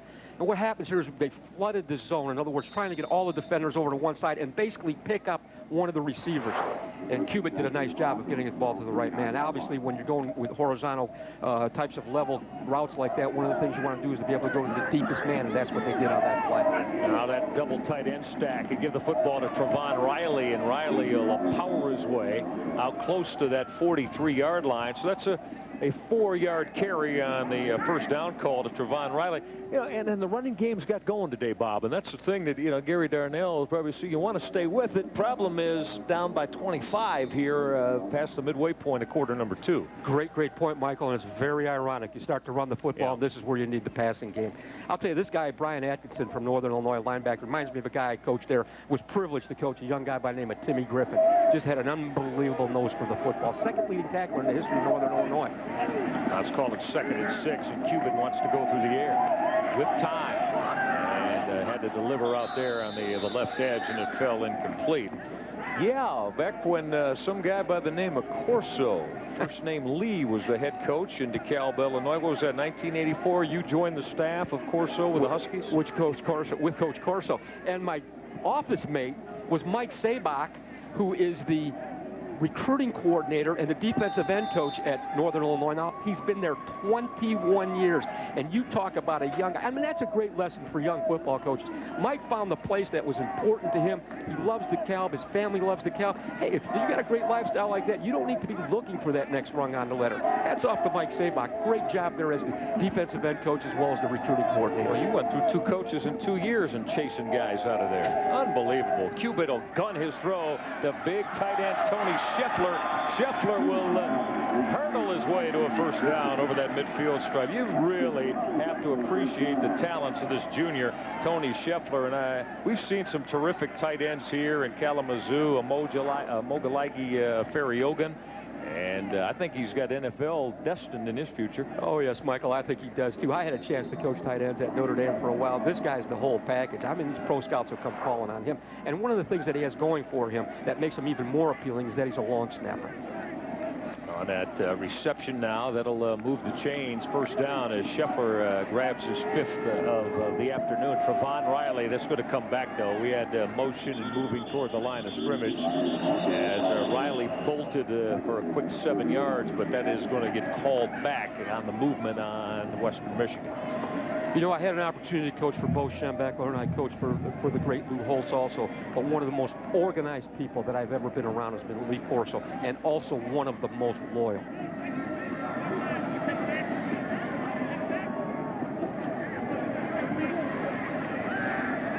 Illegal motion on the offense, number 85. 5-yard penalty from the previous spot. Repeat first down. It's the first thing that Tony Scheffler has not done with tremendous aplomb today. He got caught for that illegal motion. You know, getting back to Coach Corso, every guy that wasn't retained, he found a job for, and we had a couple guys that didn't get jobs initially, and he took them to the World Football League. I love Lee Corso. All you assistant coaches ran Corso off. He could have stayed in DeKalb if you guys had helped him out a little bit more as we go back to that 1st and 15 call as Western Michigan will run Trevon Riley. Riley, who's been averaging about 4 yards a carry, but again, this Western Michigan ground game has just started to rejuvenate itself after a couple of weeks of being a little bit dormant. One of the things they're doing with Western Michigan as far as the offense goes, they're keeping Northern Illinois off balance a little bit with the running game, in the sense that they're running counters, they're running traps, they're running delays, they're rolling the quarterback out. I think Ryan Cubitt could run a quarterback draw very well. I'd like to see him get out and challenge the perimeter and give himself a pass run option. I think he's athletic enough to do a lot of different things.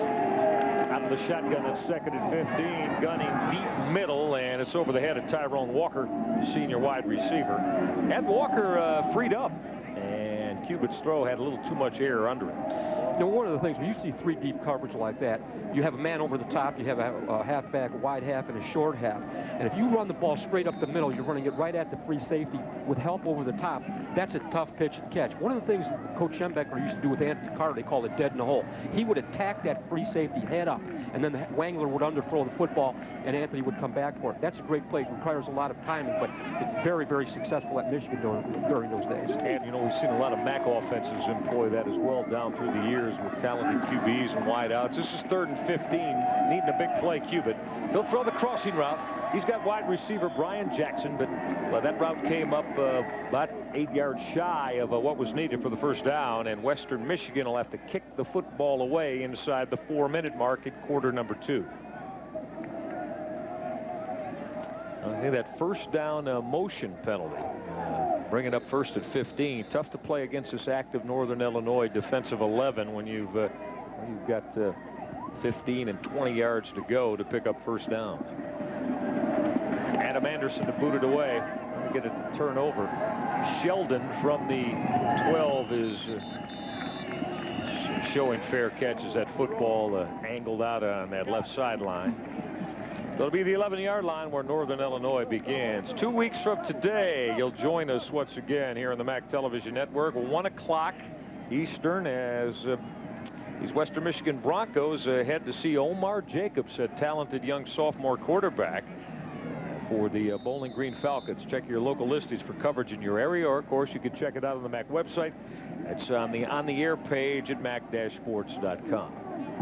A good look at Garrett Wolfe, this ultra-talented sophomore tailback, but Haldi wants to go through the air again. Josh Haldi to air it out deep. He wants Sheldon, who made the grab in traffic while he was being pushed, but came down with the football as Haldi and his receivers, whether it's Sheldon or Hurd or Cieslak, they want to go big, Bob, on just about every throw. Now we've talked about double coverage. We've seen triple coverage. Now we're seeing quadruple coverage. I mean, does this guy draw attention or what? What great concentration.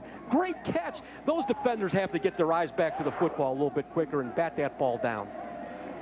Joe Novak, as you see, not happy with that flag being thrown, as it's probably going to go on Sheldon for pushing off, evidently. We'll wait to get the official call from Stan Evans. Pass interference on the offense, number 5. The foul is penalized half the distance. Repeat first down. Let's take a peek, see if we can detect, huh? should be right about there. See, his hand is on his back. That's the one thing the official saw. Had that hand been to the inside, the official didn't see it, that would have been a clean play. You get a hand outside the perimeter of the body, whether you're blocking or whether you're catching the pass or whatever, that's a red light for an official. Bring back that big play, so go back to running the football with Garrett Wolfe as Wolfe bounced out near that 15-yard line as the football was marched all the way back to the 5. So give Garrett Wolfe 10 yards on that first down call on 1st and 25 as we're inside the 3-minute mark now here in the first half at Kalamazoo as Josh Haldi, the 205-pound senior, grew up about 30 miles east of the city of Cleveland in Madison, Ohio. A tremendous high school athlete, football field, basketball court. And that's a tremendous football play defensively as well as Josh Behrens, the 248-pound junior, tracked down and then took down Garrett Wolfe. You know, we talk about patience with running backs and waiting for the play to develop. You have to have patience on defense from time to time. I know we call these defenses attacking defenses and all kinds of grandiose names, but at the same time, as a defender from time to time, you've got to choke your motor down, get behind one of the down guys, hide there a little bit, then give yourself a two-way go, inside or outside. That was the advent of what we refer to as stacked defenses. This is 3rd and 7. Haldi's going to gun middle, and that pass was dropped. It was dropped by tight end Brad Cieslak, who's had a big afternoon, and that's going to bring up 4th down here. Let's check that. It was the backup tight end, Jake Nordine. Nordine, the 250-pound sophomore who couldn't hold the throw from Josh Haldi. So Northern Illinois will have to boot it away. This is what all the fans at home are saying, all the Northern Illinois fans. You had basically 6 yards to go. Why did you go 5? You know, we talk about yards after catch. That ball into that coverage was, if that ball would have been caught, it wasn't going to be 1st down. Oh, the very dangerous Greg Jennings, one of the top kick returners in the nation, standing back inside his 45. They almost got to and maybe got a little bit of a piece of it as Jennings now will gather on the run and step out of bounds near the midfield stripe. As the heat was on Northern Illinois' Anthony Gallagher. And Gallagher didn't get that one to turn over for him. We're glad you're a part of it on the MAC Television Network today. This is Waldo Stadium in Kalamazoo, Michigan, along with Bob Kamel and Sharon Thorsland on the sidelines and all of our terrific MAC crew. I'm Michael Regai. Hope you're enjoying it today. Now look at Northern Illinois. Well, we're talking about close to 400 yards of total offense in the first half. Josh Haldi has thrown 3 touchdown strikes. And this Northern Illinois offense has been superb in opening up this 25-point lead. Now Ryan Cubitt on the roll and had his pass deflect off the hands of Greg Jennings. And that was close to being intercepted as well, as Jennings couldn't haul in the throw from Cubitt. So, well, Bob, how important is this that Northern Illinois, or rather Western Michigan, is able to get on the board here down by 25 as they operate their 2-minute drill? Oh, Michael, I'd like to see them get on the board. They go into the locker room, get new life, make the adjustments. The coaches begin to motivate. We can move the football, albeit 35-10. But what's happening here now, in the defense of Cubitt, he's pressing. He's trying to make something happen. And when you get into a situation like that in a quarterback, usually something not good happens. 2nd and 10. He'll fire middle. It's caught by Jennings, and he is headed to the end zone. Touchdown, Western Michigan. Beautiful throw, terrific grab, running that post from quarterback Ryan Cubitt to Greg Jennings for the quick 6.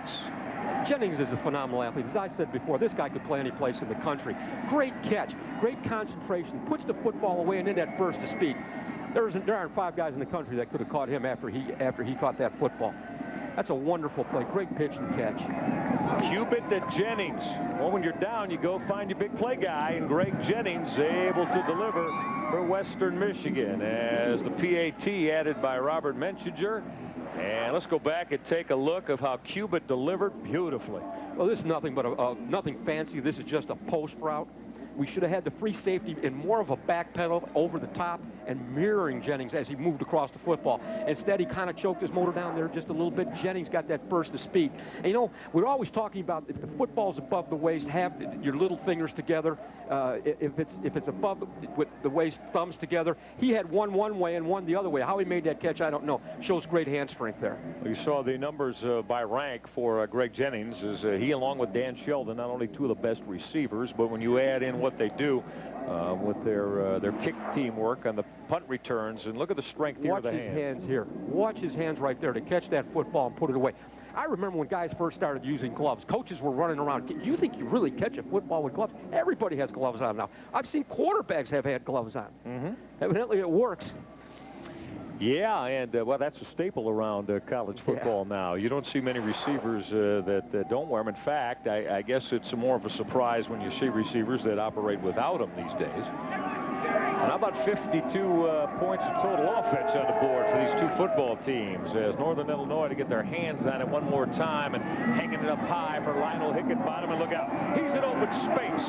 Hickenbottom will stumble his way to the midfield stripe, and Lionel is going to be a little bit upset with himself because, Bob, he probably had another 15 to 20 yards of real estate in front of him before a Bronco kick team defender would show up. There definitely was a lateral seam. You want to cover the field when you kick the football off. You want somebody on every landmark. In other words, you want to create a front.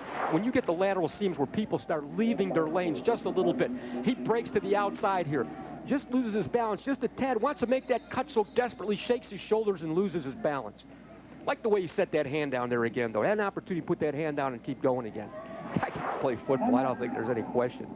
So Gary Darnell and his defensive coordinator, J.C. Harper, are going to call a timeout on the defensive side because, well, we're talking, this is a short field for Northern Illinois. We see how explosive they've been offensively in the first half. And, you know, still with I think that the Huskies have all 3 timeouts left. Yes, they do. And only 51 yards to travel. About a minute and 34, a world of time for them. And Western Michigan, after that big strike, doesn't want to be deflated by letting Northern get back on the board and tack more points on. Now we see Gary Darnell with the defense gathered around him and J.C. Harper, his defensive coordinator, there on the sideline. I think what's happened here is Gary Darnell has taken a little bit more of a heavy-handed attitude toward the defense, a little, perhaps just a little bit more hands-on. And I know J.C. Harper has a great deal of respect for Gary Darnell. And, you know, being an assistant football coach, you are constantly learning from your boss. And this is a great opportunity for for J.C. Harper. But I can see that Gary Darnell is a little bit more involved in the play calling on the defensive side of the ball when the team comes off the field. Well, Gary Darnell's defense trying to, as we said a moment ago, they got a little bit of momentum now, and a big grab by Greg Jennings trying to prevent more points. Haldi out of the shotgun, seam route, and he threw it behind Dan Sheldon, who was running free down around that 35-yard line. But let's take a look at what we have coming up for you at halftime. We'll talk a little Western Michigan Bronco hoops. Steve Hawkins Ball Club, MAC champions last year, and new Northern Illinois Athletic Director Jim Phillips will join Sharon Thorsland. And of course, we'll break down all the pictures and numbers from the first 30 minutes of football. All of that coming up here in Kalamazoo in the MAC halftime report. 90 seconds away we are, a minute and 30 left in this second quarter. Let's call it 2nd and 10 for Josh Haldi. He'll step away from pressure and come underneath, and that pass is caught by wide receiver Chatone Powers. First reception today for Powers. He was sitting on his wallet, Bob, when he made the grab, huh? And on the turf also, Michael. Michael, you know, after you've been around sports as long as you have or I have, you see football players that remind you guys of the past. I'm going to tell you who John Haldi reminds me of, and you know the guy very well. His throwing release, his footwork, and everything about him reminds me of John Wangler. Yeah, young man from right here in Royal Oak, Michigan. The Detroit area. And you talked about Anthony Carter earlier, and that was a tremendous combination at Michigan back in the early 80s. John Wangler's a special individual, and has his place among the great Michigan quarterbacks of all time. Now, this young man here that wears number 10 on his Northern Illinois jersey, Josh Haldi, is an absolute winner, as we said. Now, 21-6 as a starter. And again, Joe Novak's ball club has never won more than 2 games a year in his first 3 seasons in DeKalb. But you look at since Haldi has shown up, 8-4, 10-2, and now 5-2, and looking for their 6th win of the year with him at the trigger, this young man from Madison, Ohio. Great comment, Michael. I'll tell you, one word that stands out right there is winner. And perhaps that's why I created an analogy between he and John Wangler. And that's high praise for Haldi. The young man is a winner. Phil Horvath, of course, while Haldi was injured for the first 5 games of the year, engineered this ball club beautifully, and they were very happy with him. Look at Haldi deliver right on time as he rifles that throw to Sam Hurd down at the 36-yard line. And so that is pickup of 15 yards and a Northern Illinois first down. Haldi to Hurd. Northern Illinois going into their hurry-up offense. And that'll move the sticks, and now the clock starts again with 1:08 left. Come right back to Hurd as he threw the hitch route inside the 30, and he was finally taken down. And it looks like Northern Illinois going to burn another timeout, so that'll leave them with 1 left. Bob, not that we'd ever questioned Joe Novak by any stretch of the imagination, but right there in that 7-yard throw was still 2 timeouts left. I'm a little surprised they decided to burn another timeout there with still 61 seconds left, as this offense was in a rhythm, calling a couple plays in the huddle maybe. Well, one of the things I think they expected was at that point where Hurd caught the football, Hurd should have made an attempt to get himself out of bounds. I think this is a good idea, though, Michael. I understand what you're saying. You know, come back to the sideline, regroup. You know, we're in a good position. We've got momentum on our side. It's 35-17 going into the half, and hey, I'm not going to argue with Joe Novak, just as you said. Well, that will take them down now, though, to just a 1 timeout. Right. You may think they'd have to want to save it in case they need to get a field goal team out. As we take a look at our marathon fast stats and Garrett Wolfe, and those of you that know the Northern Illinois football story, we came on the air today, and in our tease to the show, I called them tailback U in the MAC. Thomas Hammock, Michael the Burner Turner, and now this young man. We asked Joe Novak yesterday, did you have any idea that he was going to burst on the scene like that? And he said, well, I knew he was durable. He said, but I didn't know he was that strong and tough at 5'7" and 190 to be able to run and carry the football 30 times a game like he does.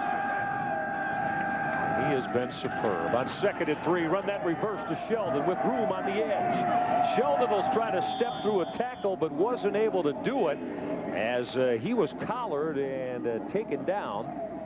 As now that clock will continue to run as they move, going to get it stopped momentarily as Sheldon was able to put the move those sticks for a first down.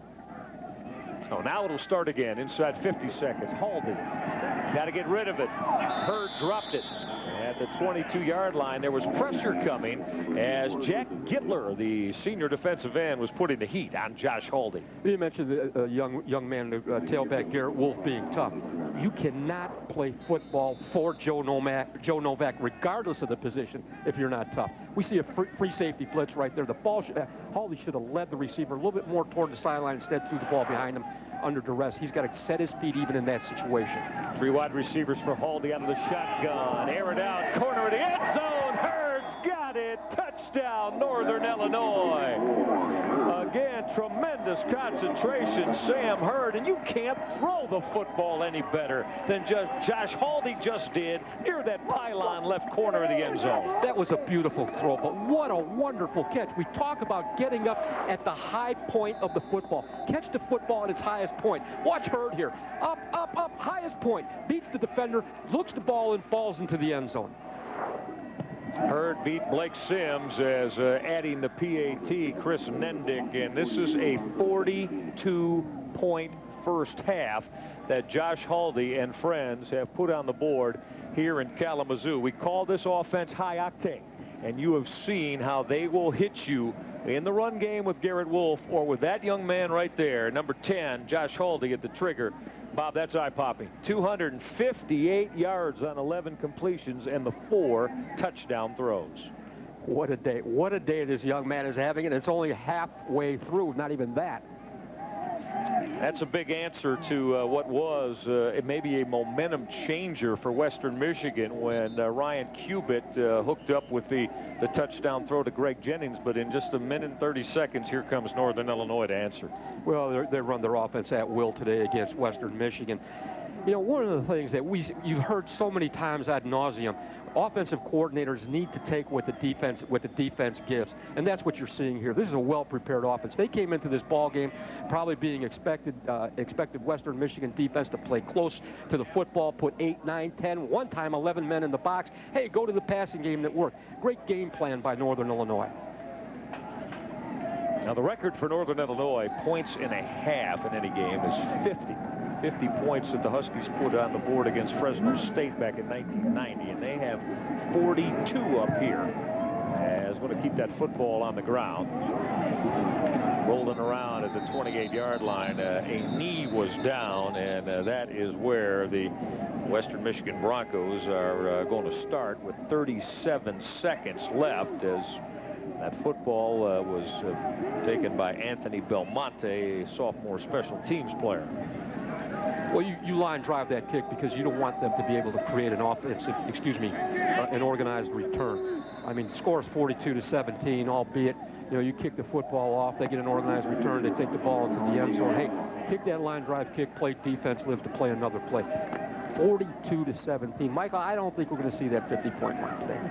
In the first half, huh? All right. In the first half, well, indeed. A little caveat. You're assuming that Northern Illinois won't have the football again, as Ryan Cubitt will throw that out route, and he's got the touchdown maker, Greg Jennings, who step out of bounds, so that quick out garners about 4, and we'll call it 2nd down and 6 now, with only 34 seconds left in this first half in Kalamazoo. We're going to hear from Jim Phillips, the athletic director, at the half. I worked for Jim at Notre Dame.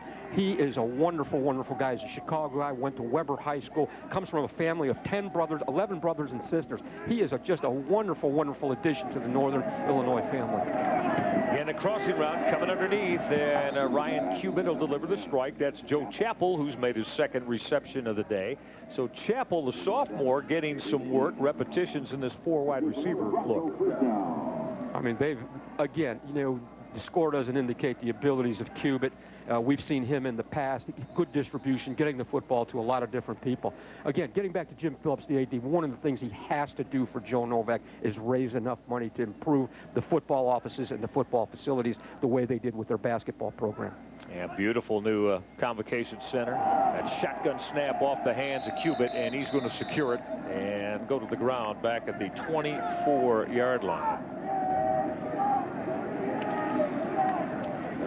Clock now continuing to move, as it is down close to 10 seconds left, and is going to let it run out. Apparently so. That's going to put the first 30 minutes of football to rest here in Kalamazoo. Josh Haldi for close to 300 yards and 4 touchdowns through the air, as it has been an offensive blitzkrieg for the Huskies of Northern Illinois as they try to go to 5-0 in the MAC and stay even with the Toledo's Rockets in the MAC West. 42-17 at halftime, and Northern Illinois has put 40 or better points on the board in 3 of their last 4 football games now. As offensively, they are absolutely very much in a superb rhythm as this football team has opened up this 25-point lead. Sharon Thorsland stands by with Joe Novak. Sharon? Coach, your offense put on quite a performance here in the first half. 8 possessions, 6 touchdowns. Got to be happy with that. Well, there's some things we're real happy with. There's some things we're not very happy with. So we got to play a little bit better defense. We got to protect the punter. So there's plenty to coach here at halftime. Now, your team has quite a big lead here going into the half. They've had some problems this season holding on to a lead like that. How do you keep the momentum going for your side? And as we saw, this team scores quickly, so we got another half of football to play. All right, good luck to you, Coach. Thank you. All right, Joe Novak's Huskies leading Western Michigan 42-17 at the half. We've got lots more coming up on our halftime show, including a look at the Broncos men's basketball team. Stay with us. So tell me again why shrimp makes sense at Buffalo Wild Wings. I want to be a part of something great. And no offense, but your menu's more than chicken. Yeah, I'd go great with your 12 sauces. And I'll work my tail off. Yeah, welcome aboard. Put her there. Oh. Sorry. Introducing popcorn shrimp. With a light peppercorn garlic breading, it's served with your favorite sauce. Try it with an ice-cold Coca-Cola. Hey, good luck. Now with shrimp. Listen up, lug nuts. Pop quiz time. What happens to an engine with too much friction? I'll tell you, it loses power. So you want to reduce friction, right, Tinkerbell? This is Quaker State, engineered to reduce friction and deliver peak performance. Because too much friction, touchy little gearhead, ain't he? Nice haircut. Quaker State Peak Performance. Try Quaker State Winter Oil for easier startup and improved performance all. Versatility has made Buick Rendezvous an American icon. Rendezvous for 2005 has arrived. A brilliant blend of Buick's great ride with an ingenious use of space, SUV capabilities, and amazing 26 miles per gallon highway. Lease the well-equipped Rendezvous CX for around $259 a month. Call for residency restrictions and details. Rendezvous for 2005, $259 a month is at your Buick dealer.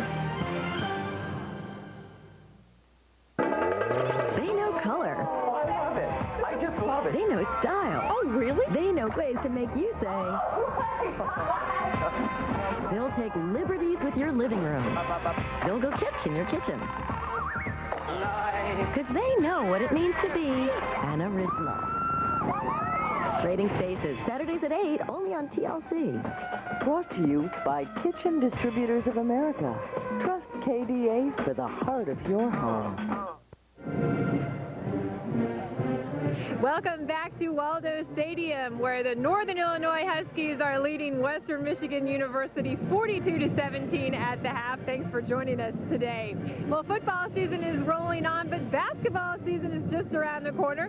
The Western Michigan teams are getting ready to tip things off shortly. And the men's team, they had one of their best seasons ever last year, and they're looking to make a great defense of their MAC title again this season. 7 months ago, the Broncos were capping off the best season in school history. If you go to the one side that's got your name on it, got your name on there, 26-5 school record for wins. On the first day of practice this season, head coach Steve Hawkins surprised the team with their MAC championship rings. There are 12 other teams in the MAC that don't care that we just handed out our rings today. They are getting ready for this year. And that has to be our mentality. Western feels it is ready for this year, even if the rest of the league isn't sold on a repeat performance.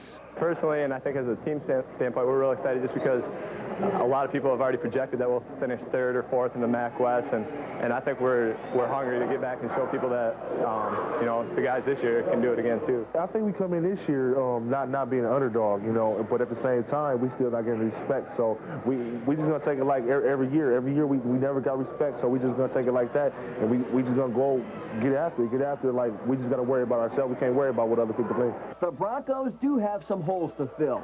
They'll need to replace MAC Player of the Year Mike Williams, Sixth Man of the Year Reggie Berry, and bruising center Anthony Kahn. So we have to figure out a way to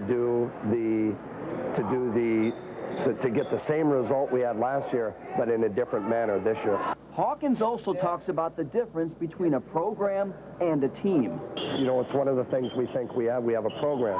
And in any program, you have players that are existing in your program that are also ready to go when it's their turn. We lost a lot of good players last year, but I think we gained a lot of good players this year. I think we got a lot more athleticism, you know, in the front court and also in the back court. With more wins the last 2 years than any other MAC team, and now with a conference title, Western knows the target is squarely on its back.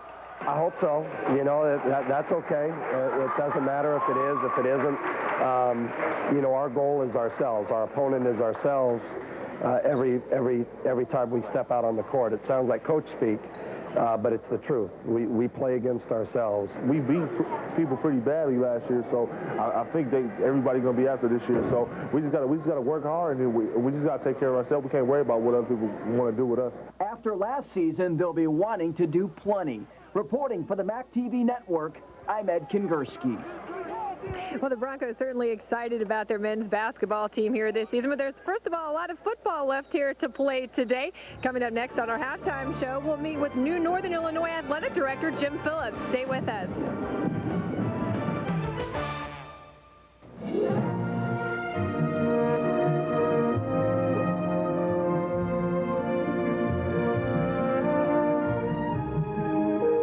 The Mid-American Conference and Mac Properties salute all of the corporate partners for their valuable support and commitments. Their belief and participation in Mid-American Conference athletics have helped the league thrive, and we look forward to many years of successful partnership. Thanks, Mom. My kids play hard. That's why they love Capri Sun Sport. It helps rehydrate to keep them going. So after this, they can carry their own stuff. Capri Sun Sport. It's liquid fuel. Isn't it nice how we all bring a little something different to the table? Crystal Light. 14 refreshing flavors, just 5 calories. Enjoy life one sip at a time.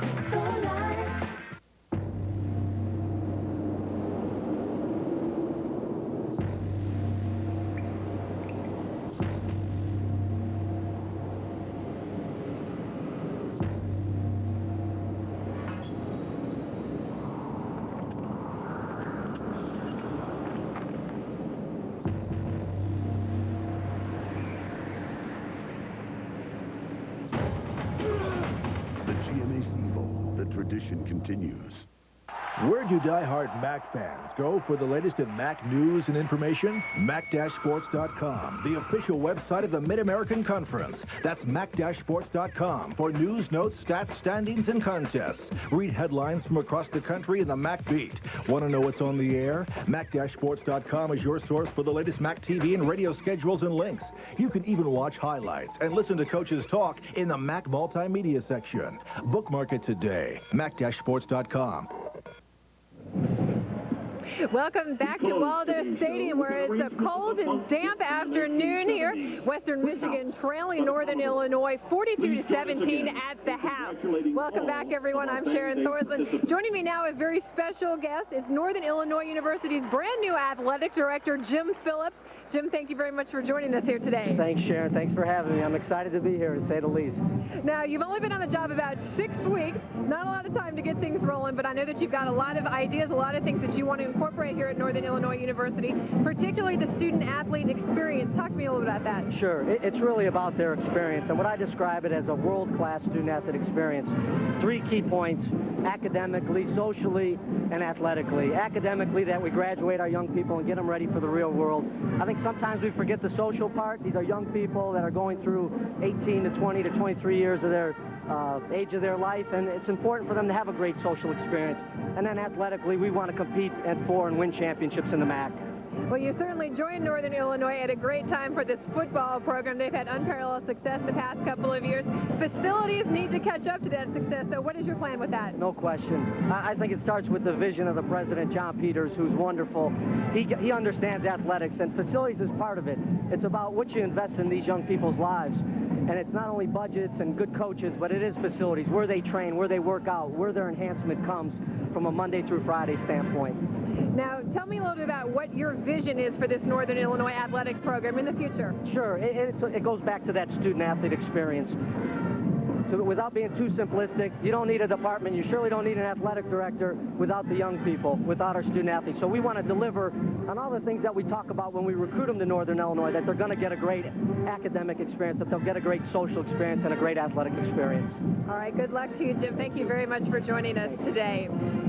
Jim Phillips, the new athletic director at Northern Illinois University. His Huskies up big today, 42-17 over Western Michigan. We've got lots more coming up on our halftime report, including a look around the MAC with Michael Ray. Guys, stay with us.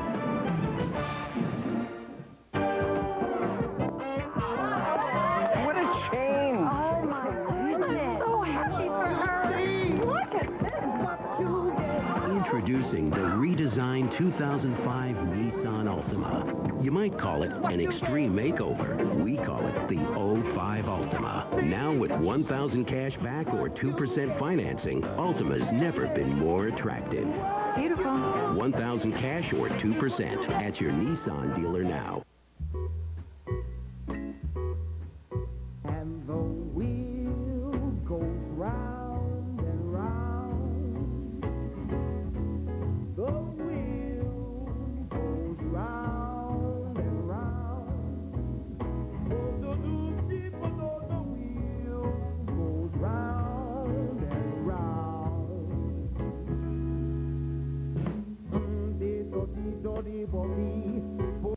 Where's the new home of the Bulls, Blackhawks, Cubs, and White Sox? Comcast Sportsnet.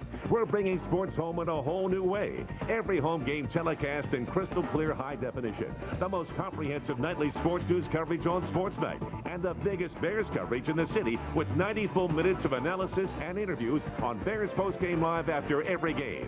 Comcast Sportsnet is the place for the Chicago sports fan. Get your game on Comcast Sportsnet. What's your Bobby? What's the boss?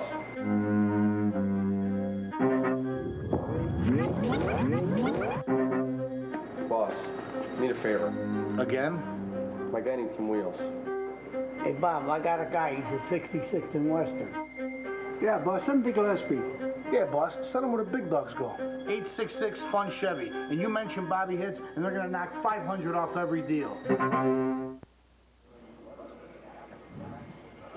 All Northern Illinois in that first half. The offense absolutely dazzling for Joe Novak as they have opened up a 42-17 lead here at the break against the Broncos of Western Michigan.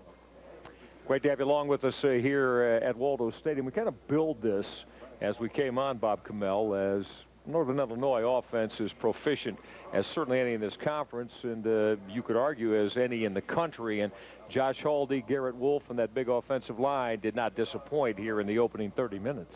No, Joe Novak's an outstanding football coach. He's put together an outstanding staff, and I think what we see on the field today is a direct reflection of this. He's a throwback football coach. His football team is so fundamentally sound. Well, they really are, and it's a 78-yard touchdown totally on the carry from Garrett Wolfe to start the game offensively, and that really got him going. For Western Michigan, offensively, they look good. Defensively, they've been porous. Well, you know, one of the things we talked to Gary Darnell yesterday, he has changed positions in the secondary. He's got a bunch of young guys there. I want my secondary to be experienced. He doesn't have that luxury right now. 7 of his 22 starters, only 7 of his 22 starters are indeed seniors. So the 42-point explosion here in the first half has Northern Illinois, at least here at the break, comfortably ahead. Let's take a look at our Office Max Mid-American Conference scoreboard and give you an idea what else is going on.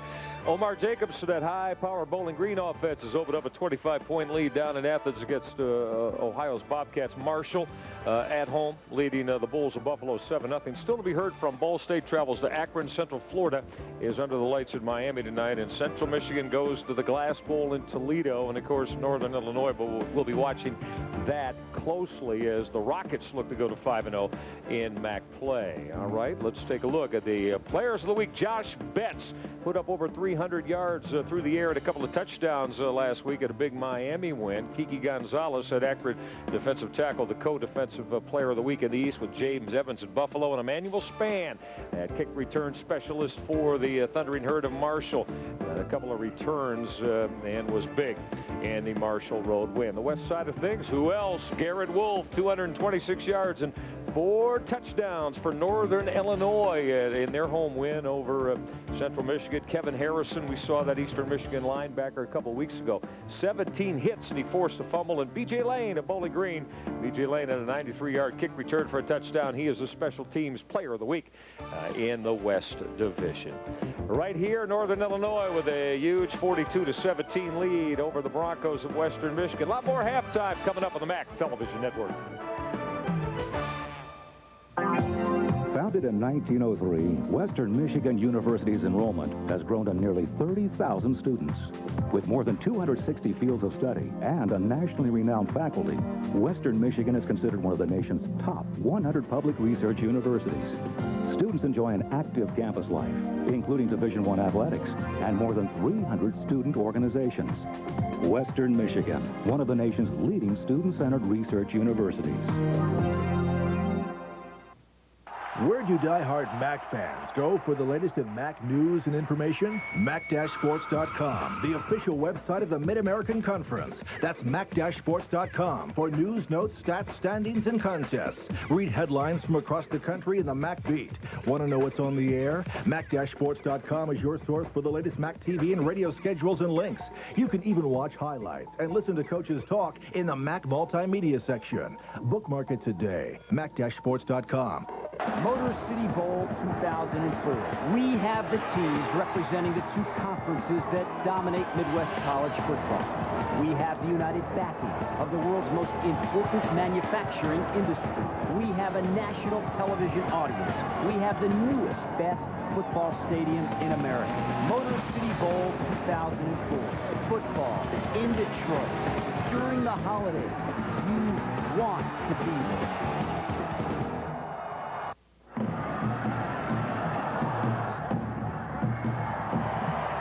In football and in life, experience is the best teacher. Luckily, the best experience I'm getting in college is the NIU experience.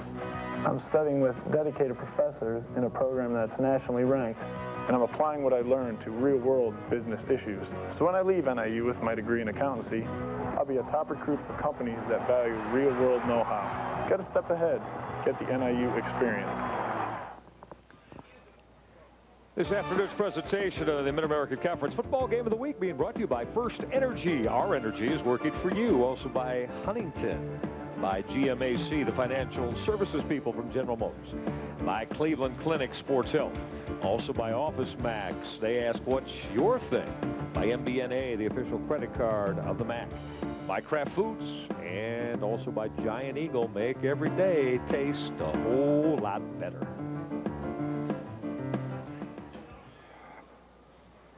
The scene on the Saturday afternoon inside Waldo Stadium, and thankfully the rains came and cleared out of here pretty much about an hour before game time. Very heavy in nature, but we haven't had any reoccurrence of the heavy rain showers that we saw earlier. So that's a solid thing, but well, maybe a slick turf hasn't slowed down either offense today, as talking about 69 points, or 59 points rather, of offense on the board in the opening half, with Northern Illinois continuing along their merry track of putting 40 points or better on the board in 3 of the last 4. And quarterback Josh Haldi, the Davey O'Brien Award candidate, that certainly denotes one of the top quarterbacks in the country. Bob Kamel, he was superb in the opening half. That boot pass right there. Watch his footwork. Everything about this guy is fundamentally sound. He's a complete quarterback. He knows when to put the touch on the football.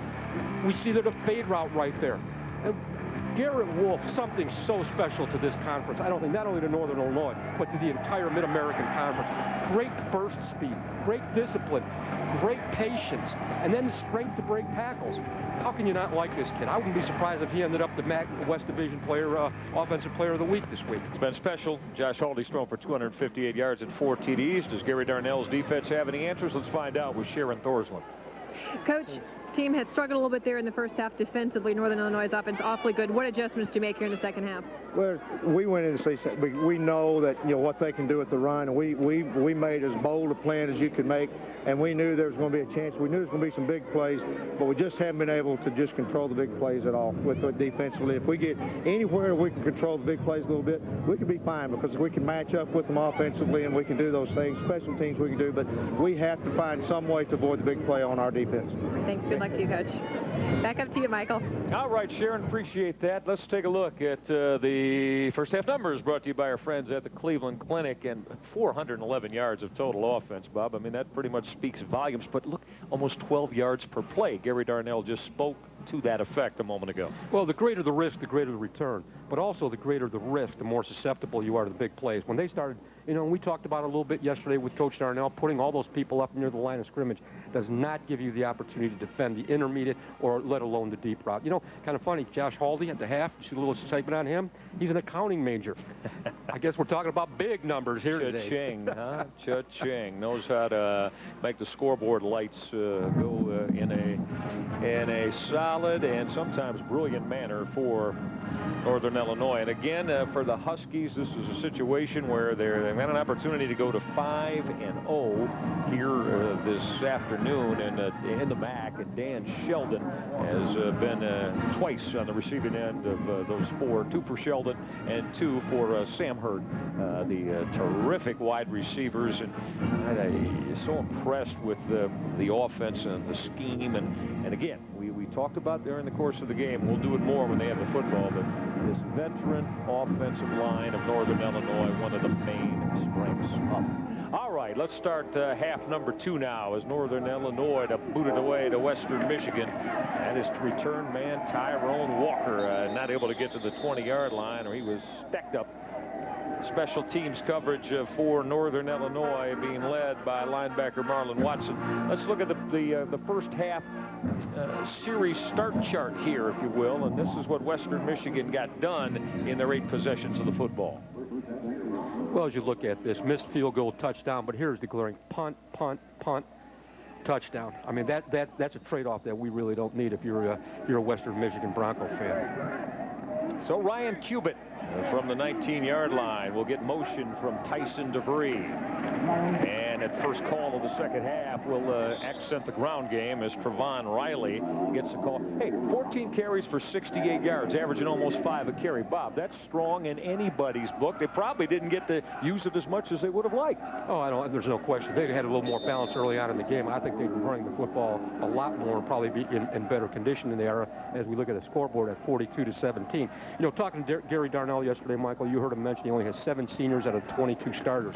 You know, with 85 scholarships anymore, you cannot have a down recruiting class, and that is what I would refer to as a down recruiting class. Only 7 starters out of possibly 25 have been recruited. Oh, look at the brilliant play fake by Ryan Cubitt. All kinds of open green along that left edge in front of the Western Michigan Bronco bench, and that is finally pushed out of bounds to the 49-yard line. So that's 25 yards on that scamper. Reception, the ball fake. I think, Bob, a lot of times is that underestimated in terms of how a quarterback can make an offense even more prolific? I said that earlier on, Michael. I mentioned to you last year. We talk about faking and tackling, 2 of the dying arts.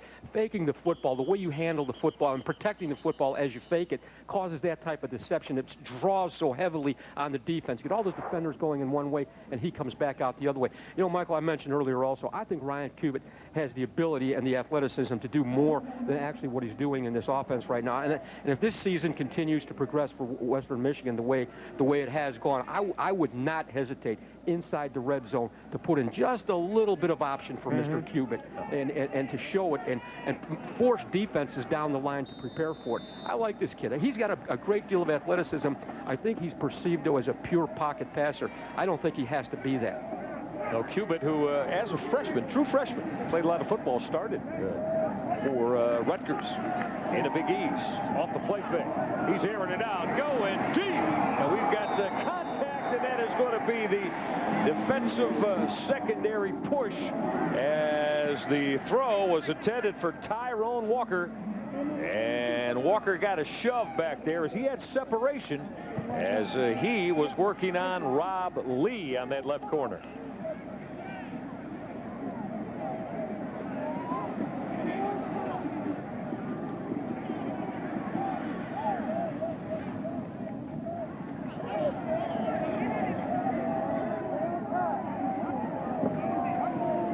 Rob Lee, the guilty party. Pass interference on the defense, number 27. 15-yard penalty from the previous spot. Automatic first down. Rob Lee's flat out beat on this play. Should have got a little bit more of a jam earlier. Gets his hand up. That's definitely pass interference. Now, you ask me this every week. Please ask me again. Do I like it that they call out the individual's name at the collegiate ranks? My answer this week, once again, Michael, is no. I don't like it one bit. Well, you made that abundantly clear a little bit earlier on, and we agree to disagree on that. I do like it as Cubitt on that roll right and found his top receiver on that quick hitch route, Greg Jennings. Jennings, the 190-pound junior who caught that brilliant touchdown pass on that post late in the first half from Ryan Cubitt.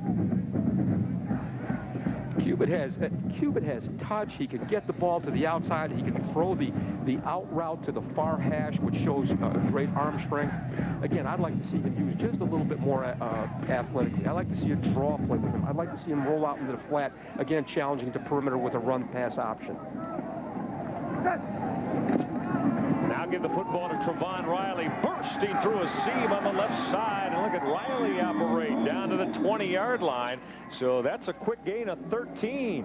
As Trevon Riley is now moving his way toward the 100-yard mark on the afternoon. And again, this ground game's been working today. The blocks of Kyle Ross and Dominic Moran, Robbie Crutilla, Mark Otney, Brandon James. That's the big five up front for Gary Darnell. But what made that play go, again, Scheffler with a kick-out block, just the way he would if he were lined up at the fullback position. That's what you see in offense now. And there he is in motion again. We probably see a lead play that way. Now the play fake. Waggling right Cuban. He got picked off. His pass was intercepted.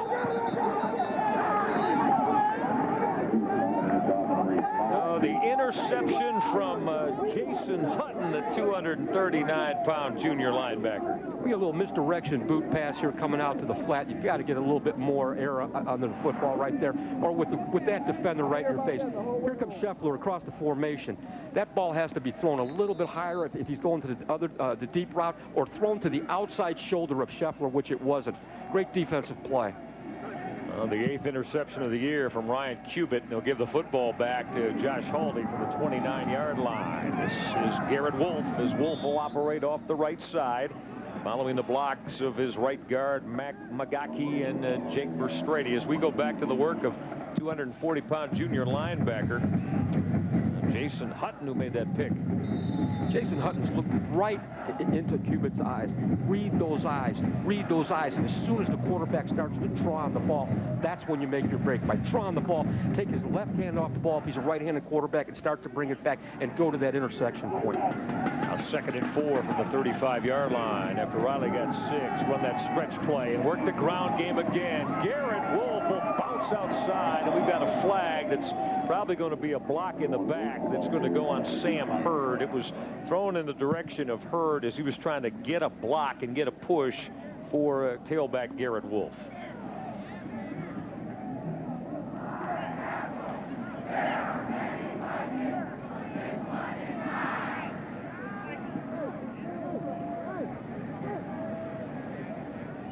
Referee Stan Evans getting it sorted out, and here's his holding on the offense. Number 84. 10-yard penalty from the spot of foul. Repeat, 2nd down. It was Sam Hurd, Bob, as we described out there in front of Garrett Wolfe. Sam Hurd is a complete wide receiver. He can block, he can run, he can catch, but right here, he gets his hands outside the framework of the body. One of the things when you're blocking, hands inside will afford you an opportunity to make a block, but it'll also keep that yellow flag away from him. Had his hands been inside and released him, the defender, I don't think he would have had a problem. Get your hands inside when you block. I'll take away a 15-yard run for Garrett Wolfe. Go right back to the ground game, and nothing happening there as Wolfe got popped by Paul Mersch, 291-pound junior. Now that's a way to come off a block as Mersch made the stick.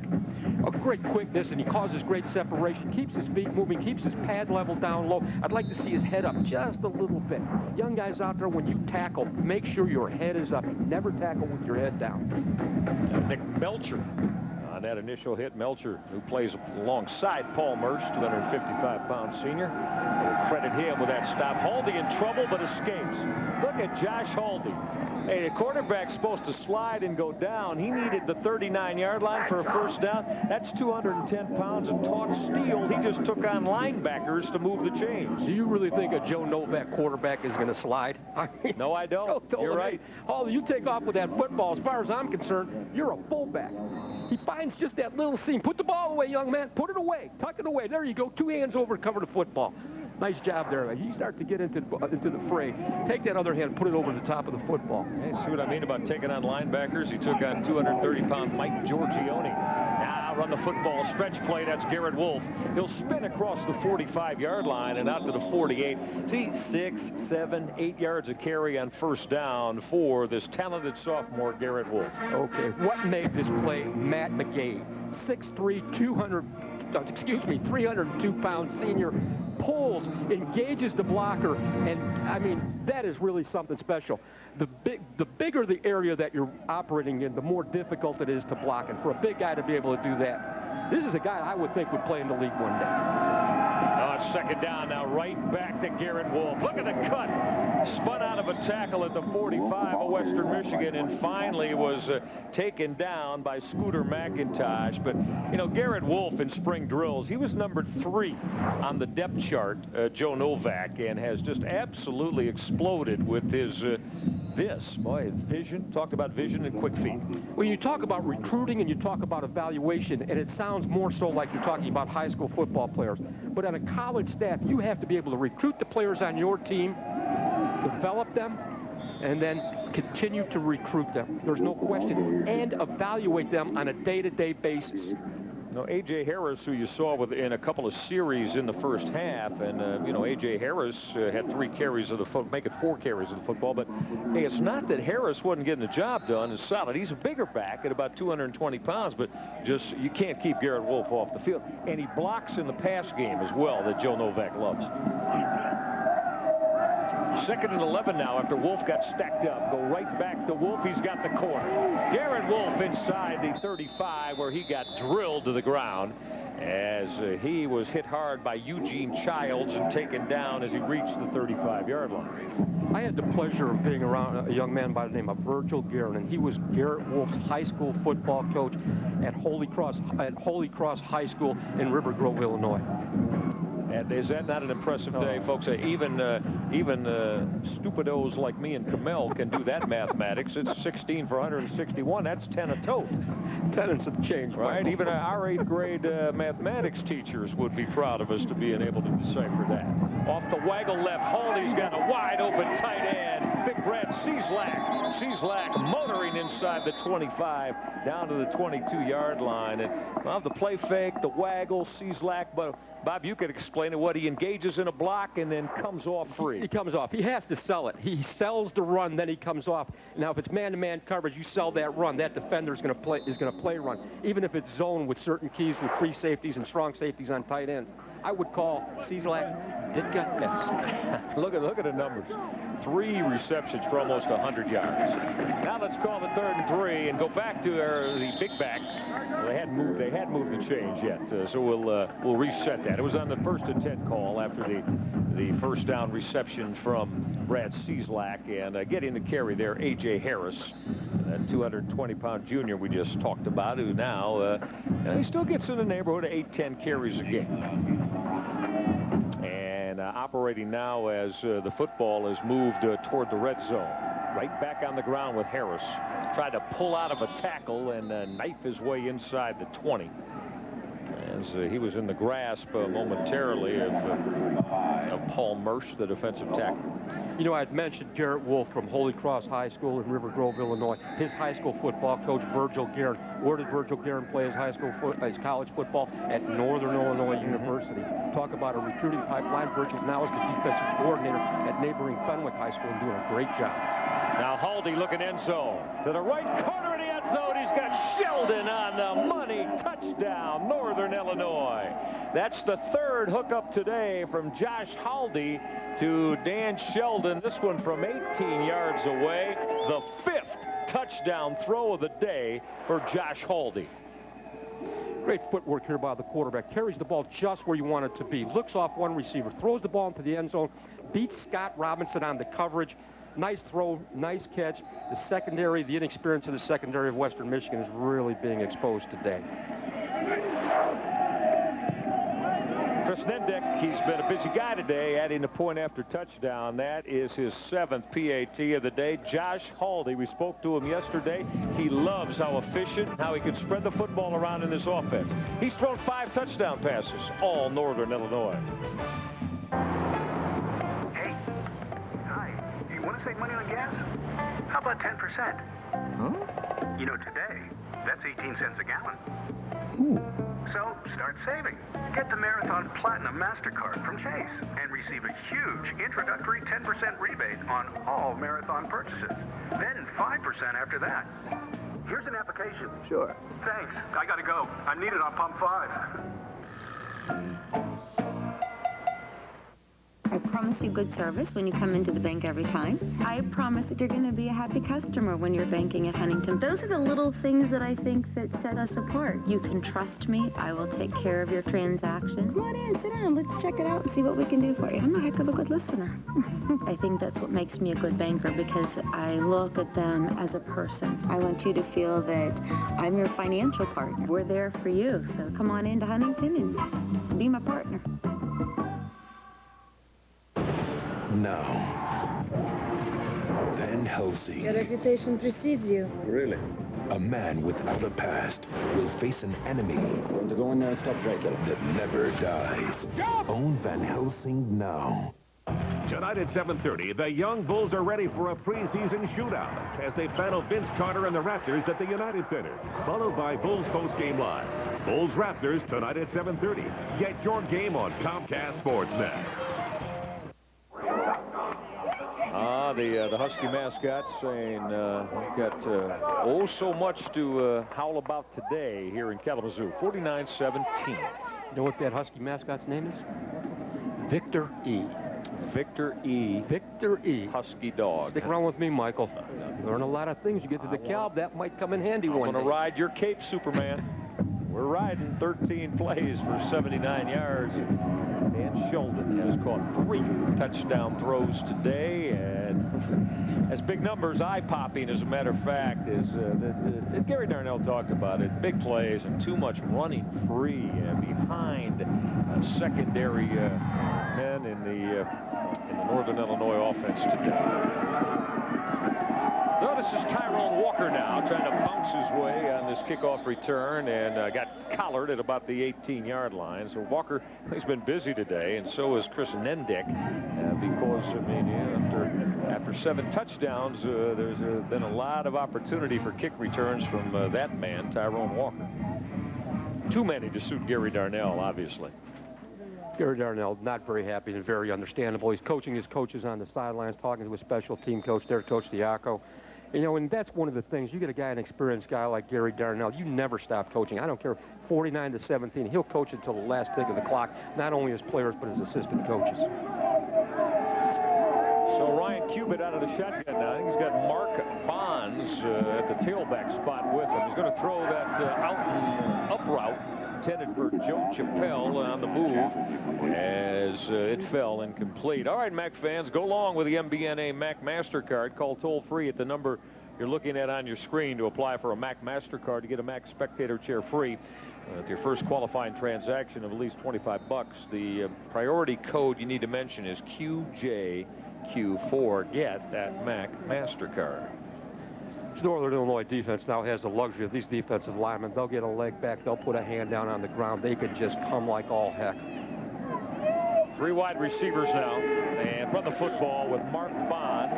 Bonds trying to shake a tackle and worked his way for a tough 2 yards out at the 20-yard line. So Mark Bonds, the backup tailback. He's a freshman, 227-pounder, and he's had just carry the football for the 42nd time this year. Northern Illinois defense, I talked to Mike Korchak, the SID over at Northern Illinois, and I said, why do they call it the Attack 4-3? He said, because they told me to call it the Attack 4-3. Denny Dornbos, who I worked with at University of Michigan, is the recently promoted defensive coordinator under Joe Novak. Well, Denny played here at Western Michigan, and he coached here at Western Michigan. Actually helped beat Northern Illinois in his playing days. Gunning that square in, and oh, look at the shot Greg Jennings took from Ray Smith, that hard-hitting strong safety. But that is a big throw for Ryan Cubitt. Bob had said, what, about 18-yard dig route or that square in? Well, not only that, a great throw, but a great release on that square, and he goes up and catches the football. That's where it separates the great receiver from the average receiver. There's a lot of guys that can do some of the things that Jennings can do as far as going deep and running fades and stuff like that. But what separates Jennings and receivers of his ilk is the ability to go across the formation, underneath the linebackers or underneath the coverage, knowing that when he catches the football, he's probably going to get tattooed. Yeah, young man from Kalamazoo, got good size, about 6 foot, about 195 pounds, as you see, not afraid to take a hit. Football came free momentarily, but Ryan Cubitt with presence of mind to make something out of that. It'll go down as a yard gain for Cubitt as the exchange was bobbled before he got back on it.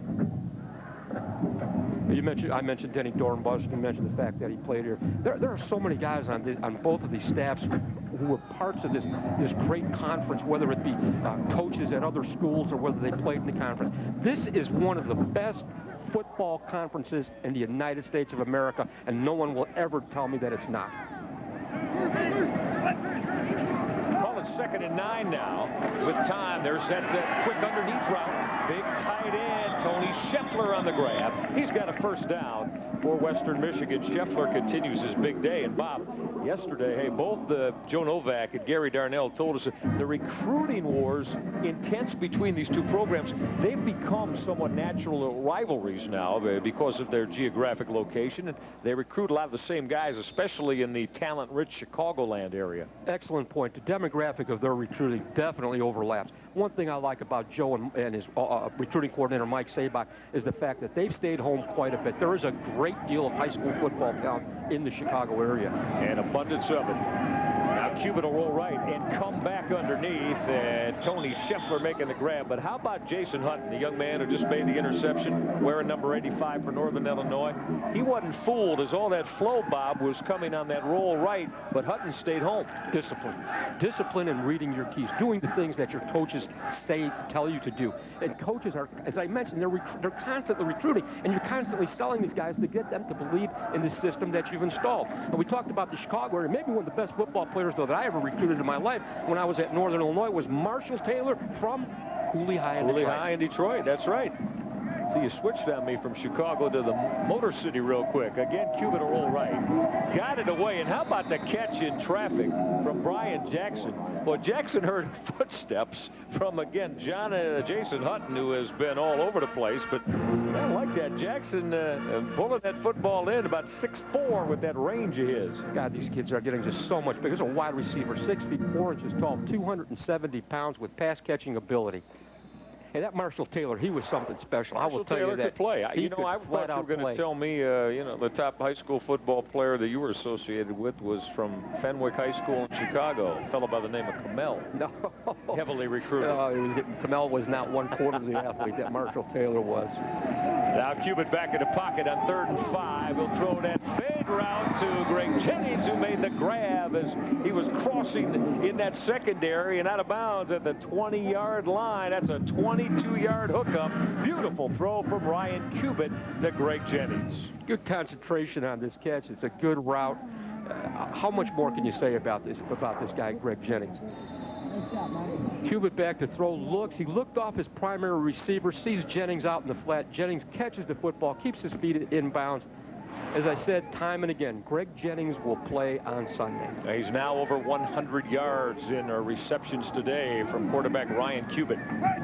Now let's call it 1st and 10 for the 20-yard line. This is Mark Bonds on the call. Bonds will tough out about 6 yards as he lowered his shoulder down near the 14-yard line. Let's find out a little bit more about Greg Jennings as we check in with Sharon Thorsland. Sharon? Well, Michael, Jennings is a local guy from right here in Kalamazoo, and that means he's always got a lot of friends and family here at the games. But he's also got his father who comes to every single Broncos practice. Now, Greg Jr. says he doesn't mind too much that Dad comes along to all of his practices. He likes the extra advice, in fact. And even all of his teammates are so used to seeing Greg Sr. here at practices, they all call him Dad as well. Yeah, why not? It's great to have that parental support, huh? Football program on that fake, and Cuban's headed inside the 5 and into the end zone. Quarterback draw, Ryan Cuban, touchdown, Western Michigan. From 14 yards away, Cuban again deceptive with a ball fake, and then on the QB draw, found the end zone. This is a great play. I love the fake. He holds the secondary. He holds the linebackers. We get the kick out blocked by who? Tony Scheffler on a trap, and Cuban's in the end zone. Michael, he is athletic. He can contribute offensively in so many ways. You have to like him, as Ryan Menchinger adds a PAT. If you love offense, you come to the right place today. These two quarterbacks about ready to burn all the bulbs out of the scoreboard. 73 points of offense. Quarterback draw, Ryan Cuban to the house. 49-24, Northern Illinois. The cost center is where calls come into the service center. We assist customers with whatever they might need. They would call here. We are the gatekeepers of this company.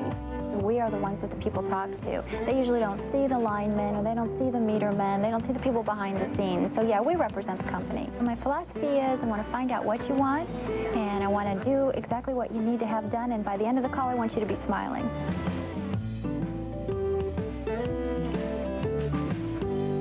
Nothing adds beauty and charm to your home like hardwood flooring from Menards. And nobody has better prices on solid oak flooring by Columbia. Chatham is pre-finished and ready to install. On sale just $4.12 a square foot. Shut out the cold with a Larson Easy Vent storm and screen door. The screen rolls away with just the touch of a finger. In 5 colors, just $229 each. Add style with savings from Menards.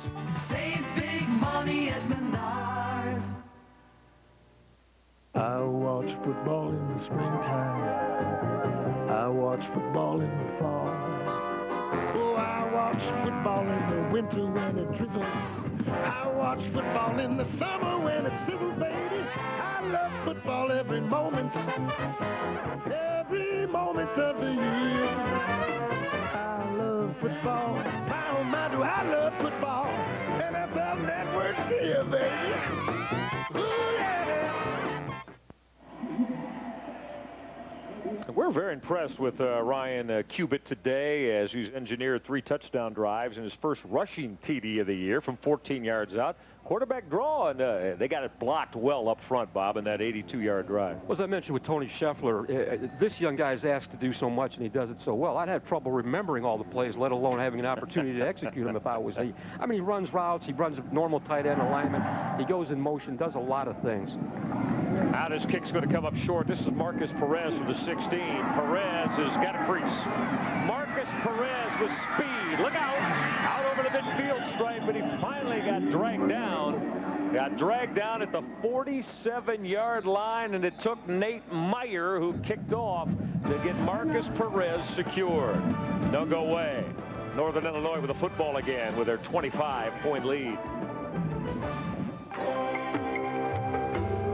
Imagine a financial services company that's driven to make the world a better place. From the family next door to the person on the next continent. From your car to your home to your business and everything in between. We're GMAC. Imagine how we can help you change your world.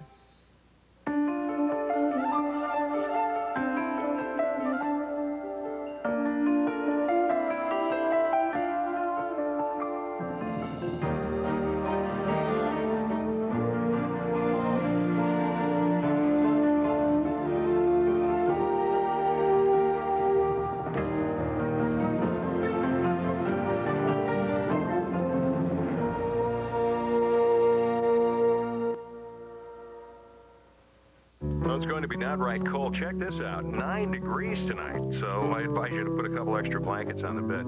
We'll experience some icy conditions on Thursday as well, but we're not done yet. We've got another storm system. It's going to mean business with heavy snow accumulation throughout the region. Mercedes-Benz 4MATIC all-wheel drive. How to weather the weather. Mercedes-Benz 4MATIC all-wheel drive. Available in every class of sedan and wagon. Control unlike any other.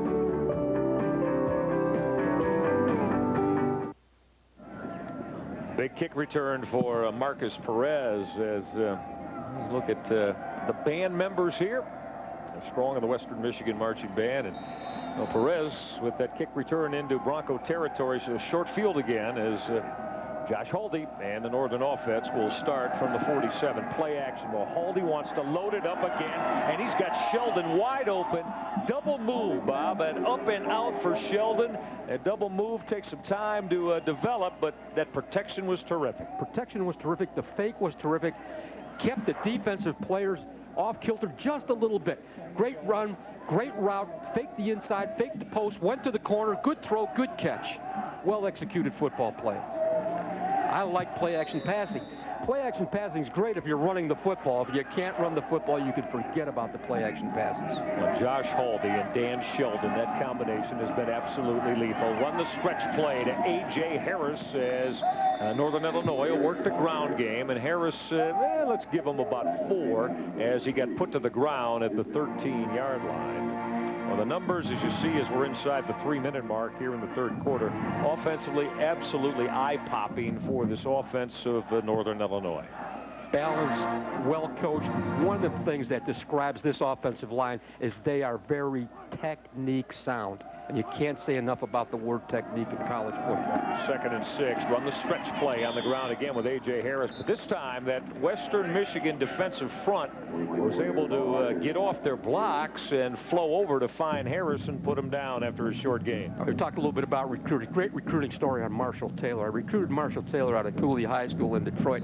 Picked him up at O'Hare Field. Handsome, bright-eyed kid, as good as they come. He's got his Cooley Letterman's jacket on. And across the top chest part of the jacket.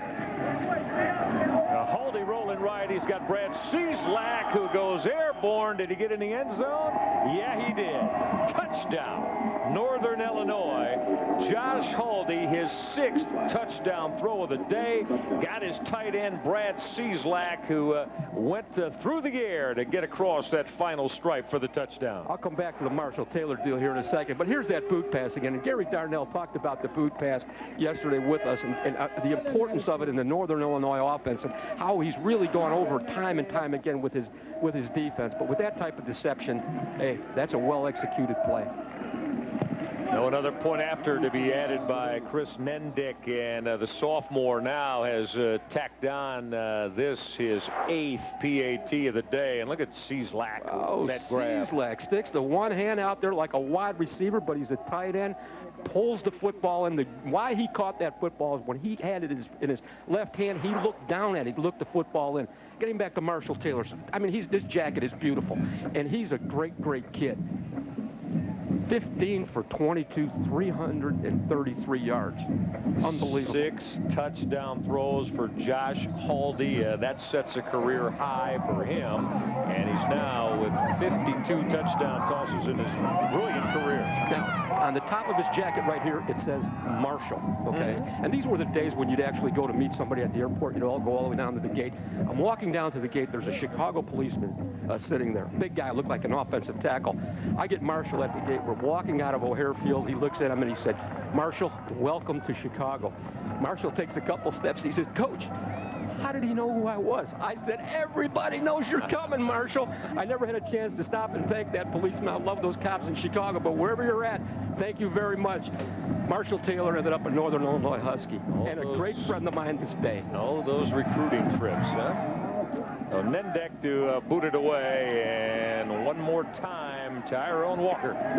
Walker got out over the 20 to the 24-yard line. So we're inside the 2-minute mark here in quarter number 3, and this has been an absolute clinic that has been put on today by Josh Haldi and the Northern Illinois offense as they have opened up this 32-point lead on their 8 touchdowns on the afternoon. And 80 points, the most in series history, as our men with all the numbers, Tom Boshenik, Ed Warren, John Beatty handling our stats up here, the former SID at Western Michigan.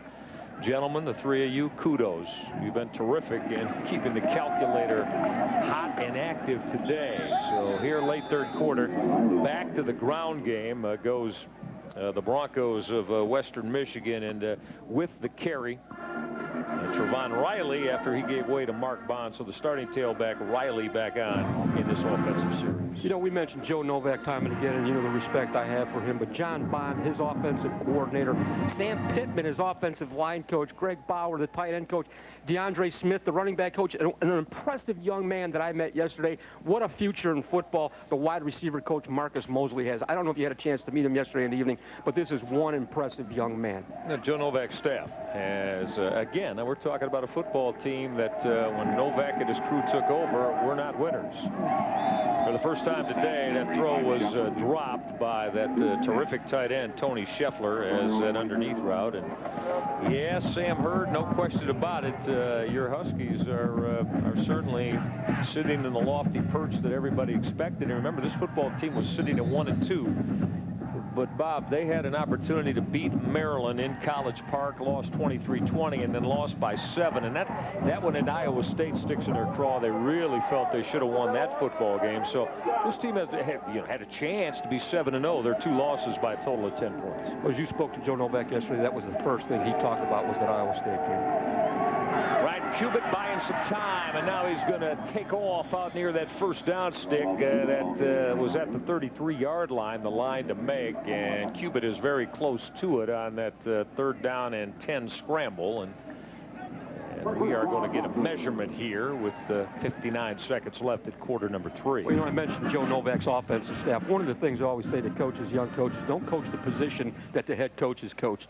And Denny Dornbos is the defensive coordinator. Joe was a defensive coordinator. But, you know, Laverne Bellin at the defensive line. Steve Bernstein. Talk about a veteran coach with great credentials. And then, as I mentioned before, Mike Sabach, the defensive end coach and recruiting coordinator. 21 years at Northern Illinois.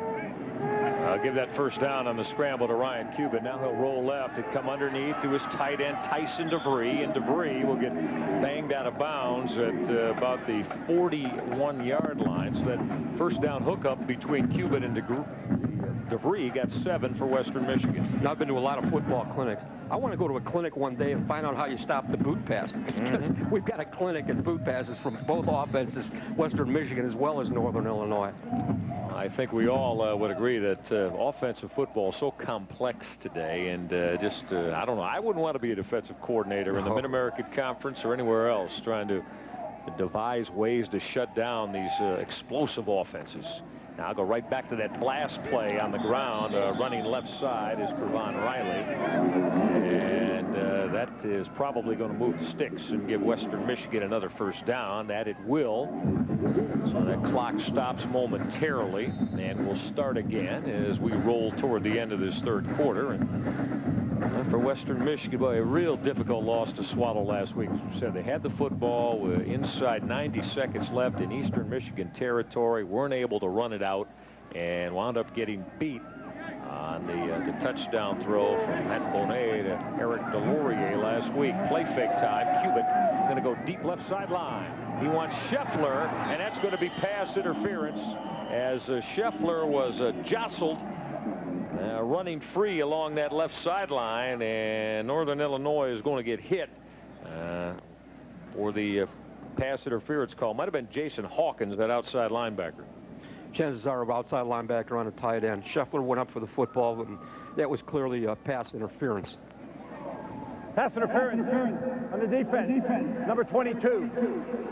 All right, it's a 15-yard penalty from the previous spot. The period will be extended for an untimed down. And I repeat once again why I do like it, because invariably, what's the next shot you see in every televised game, especially in a holding play? Coaches calling some official over. Who was the penalty on? Where did it occur? Why did you throw that flag?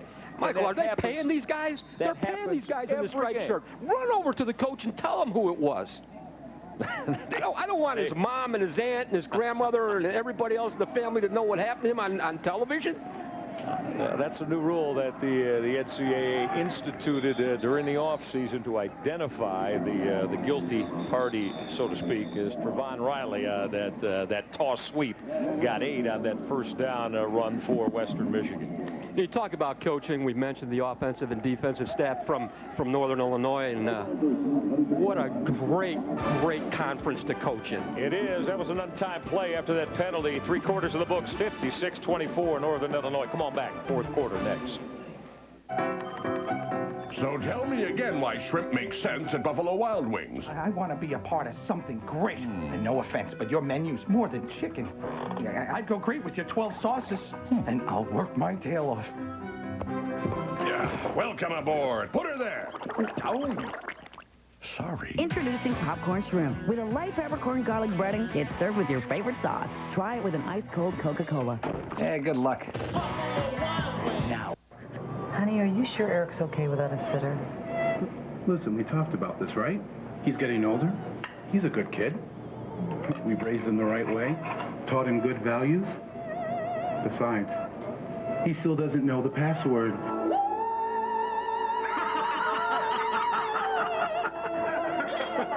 password-protected parental control. Parents love it, kids hate it. From Comcast Digital Cable, your life connected. She'll be coming around the mountain when she comes. She'll be coming around the mountain when she comes. She'll be coming around the mountain. Everybody was kung fu fighting. Hi-ya! Those guys were busters like me. Wherever you're going, you'll feel really good riding with Geico. Everybody was kung fu. 15 minutes could save you 15% or more on car insurance. A lot of beautiful smiles here at Kalamazoo today, but those of you that love defensive football, cover your eyes. That's a lot of crooked numbers there by quarter for both football teams. And that's why I think Joe Novak at the half, really, the score being what it was still a bit upset. He's got some things he's got to put together because football's cumulative and consecutive. You not only want to play a great game, you want to improve week to week as you face your next opponent. Now, Western Michigan, 3 touchdowns on the board today. Offensively, they've done well. 153 yards rushing as that quick slant was thrown behind Greg Jennings by Ryan Cubitt on 3rd and short. So you would assume now, as we open up quarter number 4, that Gary Darnell is going to tell his offensive football team, you got to move those sticks on 1st down and keep this drive alive. It's critical right now. Hang on to that football, move the ball. The ball goes back to Northern Illinois too quick. Gosh knows what's going to happen. I mentioned before, if you're a young guy out there, some guy, a high school coach or an aspiring coach, if you have an opportunity at all, even to come in as a GA or an intern into Mid-American Conference, I'd do it tomorrow. It was one of the great coaching experiences that I had. That'll move the sticks. They went out that eye, and Trevon Riley picked his way behind some blocks in the middle, and they got a 1st down for Western Michigan. Let's take a look at our Office Max scoreboard. Bowling Green went on the road, and that offense is high octane too. Omar Jacobs and friends laid one on Ohio, 41-16 the final. And also they're at the half in Huntington, West Virginia, and Bob Pruitt and the Thundering Herd of Marshall have a 2-touchdown lead on Buffalo. Right here, 56-24 Northern Illinois, just beginning quarter number 4. Now stepping up, Ryan Cubitt. He'll gun that throw, and it got picked off. It went through the hands of Tyrone Walker and was intercepted by Lionel Hickenbottom, the free safety. Usually on deflections, middle of the field, Bob, nothing good's going to happen for the offense. No, when you've got coverage over the top, help over the top, when the ball is deflected, there's somebody right behind him. This is the old tip drill. Defensive secondary coaches run this all the time. They have a guy run at them and a guy behind him. They throw the ball up. The ball's tipped, and they have to locate it and find it. Here's the greatest example of a tip drill you'll ever see. Nice job. A lot of people around the football.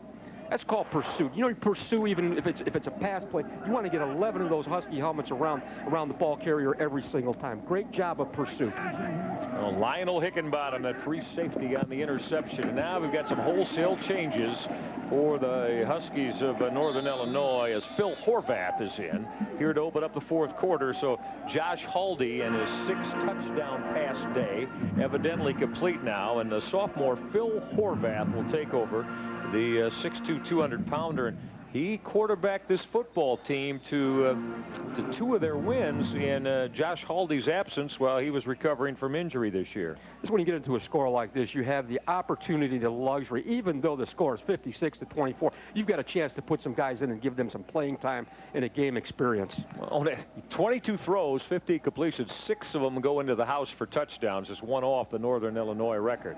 Now run A.J. Harris through a big hole. A.J. Harris is free and got tripped up in a touchdown-saving tackle along that left sideline by Brett Stewart.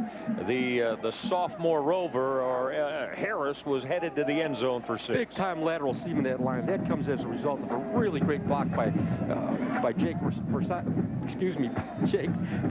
That was a super block. He did a great job. Another situation where we see a big guy who can run. And, we talk about the speed of Garrett Wolfe, but how about this A.J. Harris? This guy can motor also. Oh, yeah, and he's 225 pounds. Now, Harris, you got Wolfe at 175, although he's strong as can be with tremendous strength in his thighs and lower body. But Harris, legitimate 225, so he's the big back for Joe Novak, and he's got another call here and threw a big hole left side.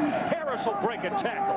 A.J. Harris finally knocked out of bounds, and he stepped out at the 29-yard line. We've got a flag, though, that might bring this one back after Harris exploded big. By location, I'd venture to say we've probably got a little bit of a hold going here. And the preliminary indication from Stan Evans is just that. It's going to be a hold on Northern Illinois.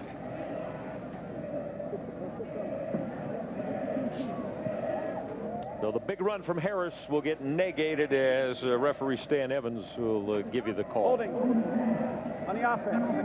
10-yard penalty from the spot of the foul. Repeat first down. There you go. Did you like that? Did you hear that call? Holding on the offense. I like that a little bit. Okay. Now, Joe Novak is running. What's he saying? There's my point exactly. What did Joe Novak just do? Who is Hands it? up. Who held. is it? Who's it on? Who held? Where did it happen? Huh? Thank you, Joe. Puts my whole point into perspective. And no official come over and tell him. See? There you go. There you go. Thank you, guys. Thank you, all you fine cameramen and guys in the tape room. We love you. Right back to A.J. Harris. And he got collared and thrown to the ground at the 36-yard line as the hit came from Eric Olson, the senior defensive tackle. Just playing with you, obviously. All right, Michael. All right, Michael. Let's go down to Sharon Thorsland. What about the running backs? There's a lot to choose from in that northern stable, isn't there, Sharon? Certainly is. And as you mentioned earlier in the broadcast, Michael Turner, who graduated this past year, was known as Michael the Burner Turner. Well, when the season started, A.J. Harris was the go-to guy before he got injured. They nicknamed him the Afterburner. And then when Garrett Wolfe came out of nowhere, they've dubbed him the Back Burner, even though I don't know if you can really call him a back burner at this point, guys. We know that they're very productive. It's like high octane, though. We know that as Phil Horvath will complete his throw to Jake Nordine. I called it tailback U in the Mid-American Conference. You go back to Thomas Hammock from 99 to 02, over 2,000 career yards. Michael the Burner Turner was absolutely sensational, top 15 in NCAA history. And here's Garrett Wolfe now with closing in on a 1,000-yard season. And his day is gone, and given all of his best hellos to all his family and friends in the Chicagoland area. With all due respect to these lads, they are fine football players, but I'm calling it offensive line.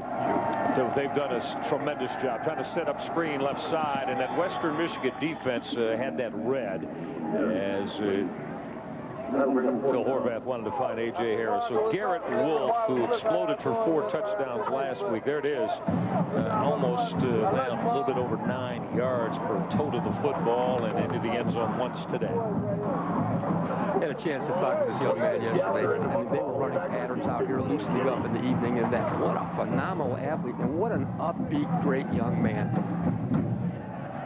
That's Greg Jennings, who has put on another show today for Western Michigan, standing back at his 11-yard line. Anthony Gallagher to hit it. This is Jennings from the 8. Greg Jennings with explosion. Got this left sideline.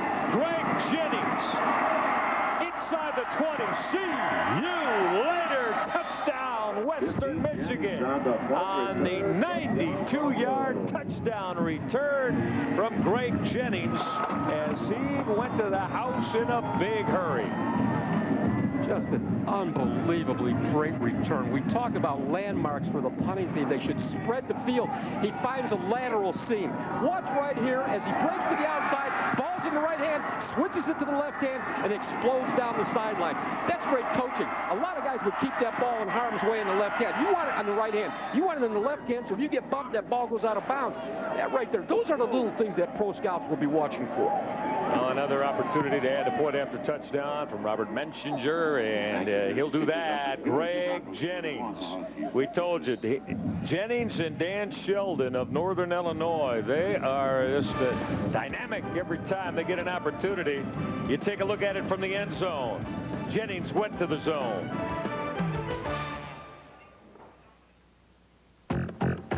Hand me down the walking cane, hand me down my hat. Get on, prepare yourself for the rubber band. Man, go down, lose control when the rubber band starts to jam.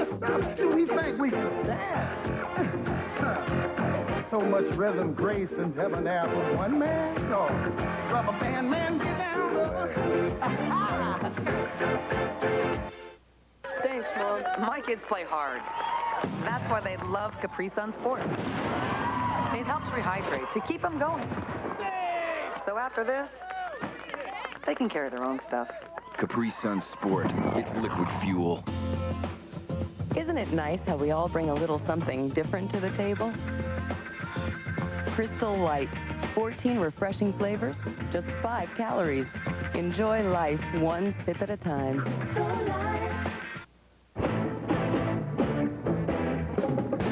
The 265 horsepower Nissan Maxima. The 245 horsepower Nissan Murano.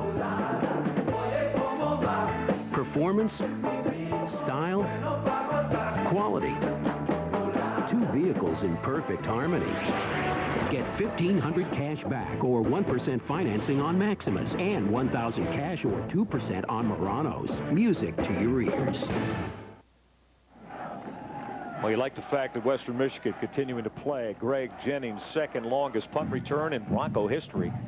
93 yards worth, and look at the touches. And we came on the air today highlighting Jennings, top of our show, as one of the top all-purpose men, Bob, in college football.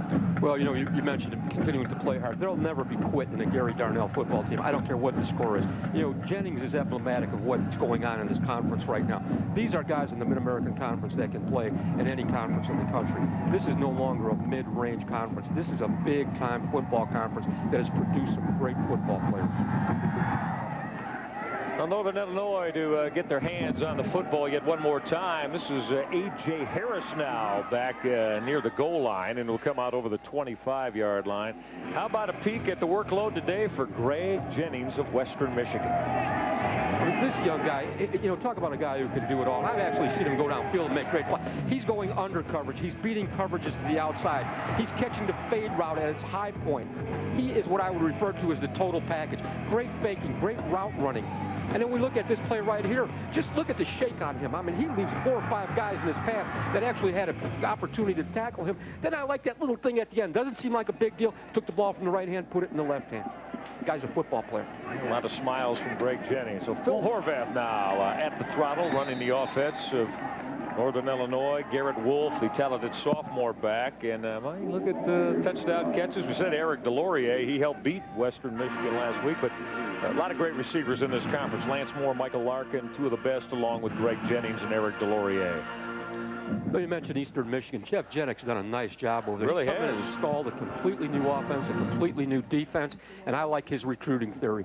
He said he wants to build a fence around Detroit. Now, Western Michigan will have something to say about that, as will Toledo. But I think from that standpoint, you know, you achieve what you emphasize. You go in that Detroit area. That Detroit Public League is something special. Those coaches of the PSL are guys that have the kids' interest, not only from the football standpoint, but off the field standpoint at heart. Back to the run game. Garrett Wolfe will explode out over the 40 to the 42-yard line. That's 15 more yards for Garrett Wolfe. I thought a moment ago his day may be done when we showed him while A.J. Harris was handling the load. But, you know, Joe Novak, obviously, I bet he got the attention of his football team, Bob, because we were saying up here, after that breakdown in special teams, you know Novak was not pleased. Pleased or not pleased? Garrett Wolfe right now, this football game, he doesn't see the field again. Now again, it's Phil Horvath who took over for the starting quarterback, and as we get movement up front, you saw there quickly lower third of your screener, and the total offense today approaching 4 figures, 1,000 yards, and it'll get there before this fourth quarter is wrapped up. Over 500 for Northern Illinois and over 400 for Western This has been a great way for me to break into this business with you. Last week we had the game. They throw 105 passes. False start on the offense, on the center.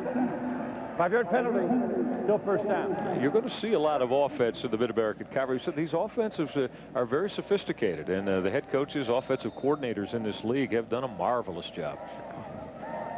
Last week was something else. 105 passes. Now we're going on 1,000 yards of offense. Yeah, still 10 minutes and some change left. This is 1st and 15 now for Northern Illinois after we set back. They're going to run that stretch play right side, stay on the ground with A.J. Harris. And Harris was taken to the ground. Anthony Belmonte wears number 37 now in the front. Mike Giorgione also in on the hit. Giorgione, that middle linebacker who starts for Western Michigan, is at clock now inside the 10-minute mark. And while we have a quick second, really want to thank the sports information departments of both Northern Illinois. Mike Korsick, who does a fabulous job. He helped us prepare yesterday along with Daniel Jankowski here at Western Michigan. And, of course, both head coaches and their staffs, Gary Darnell at Western, Joe Novak at Northern Illinois. We appreciate all the time they allotted all of us.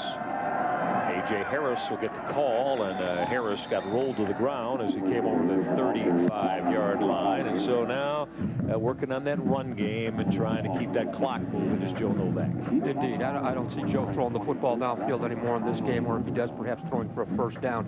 I think we're going to work on the running game, get the drive blocking going, let A.J. Harris have some carries, remain a bit conservative. If you have to punt the football, you punt the football. 56-31. Woo.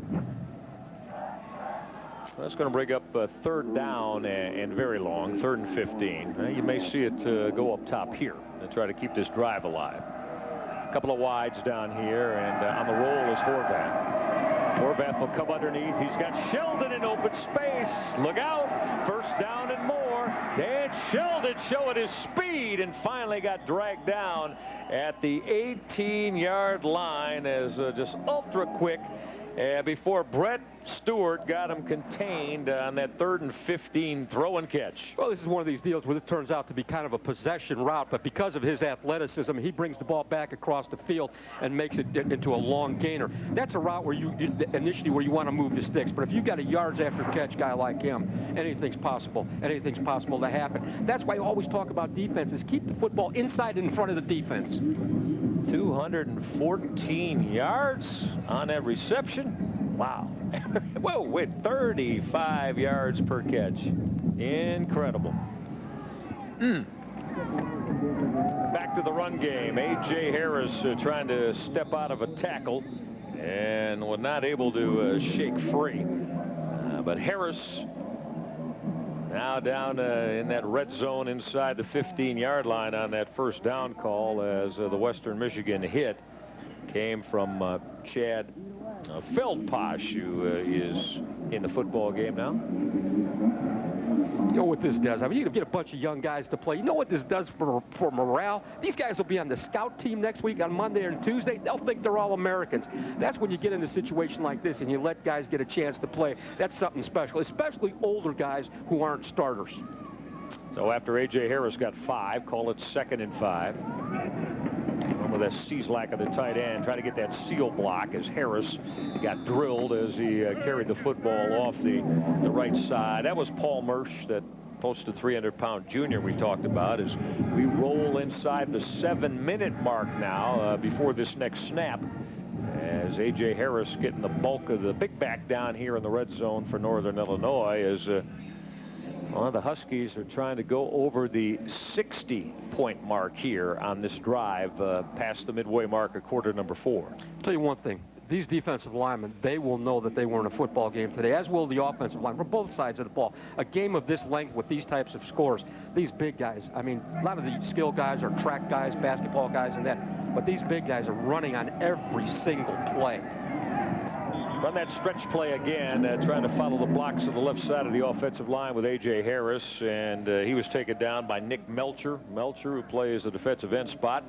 There's number 35 for Western Michigan. That's going to bring up a 4th down, and Joe Novak, for the first time today, is going to get the field goal unit out and try to put 3 on the board here. You know what amazes me, Michael? I watch these two football teams. The substitutions in, out, this way, that way, and we've yet to see a timeout have to be called because of a substitution or 12 men on the field. Great game management. Bill Horvath will kneel at the 18-yard line, left hash, 28-yard field goal attempt for Mr. Automatic, Chris Nendek, who will split the uprights to put 3 on the board. Well, Nendek, with the clock at 000, went from 31 yards away to beat Central Florida on the last play of the game 2 weeks ago. Not the case here. 59-31, Northern Illinois. I don't just work in the produce department. I can select you the best melon in the universe. And I love opera. We have all varieties of stuff from apples to vegetables, mushrooms of all styles, cherries. I love cherries. I do know crisp and I demand fresh. I only want the best for my customers. I can pick them and I can tell you how to cook them. And you'll find me at Giant Eagle. Hey, hi, you want to save money on gas? How about 10%? Huh? You know, today, that's 18 cents a gallon. So, start saving. Get the Marathon Platinum MasterCard from Chase and receive a huge introductory 10% rebate on all Marathon purchases. Then 5% after that.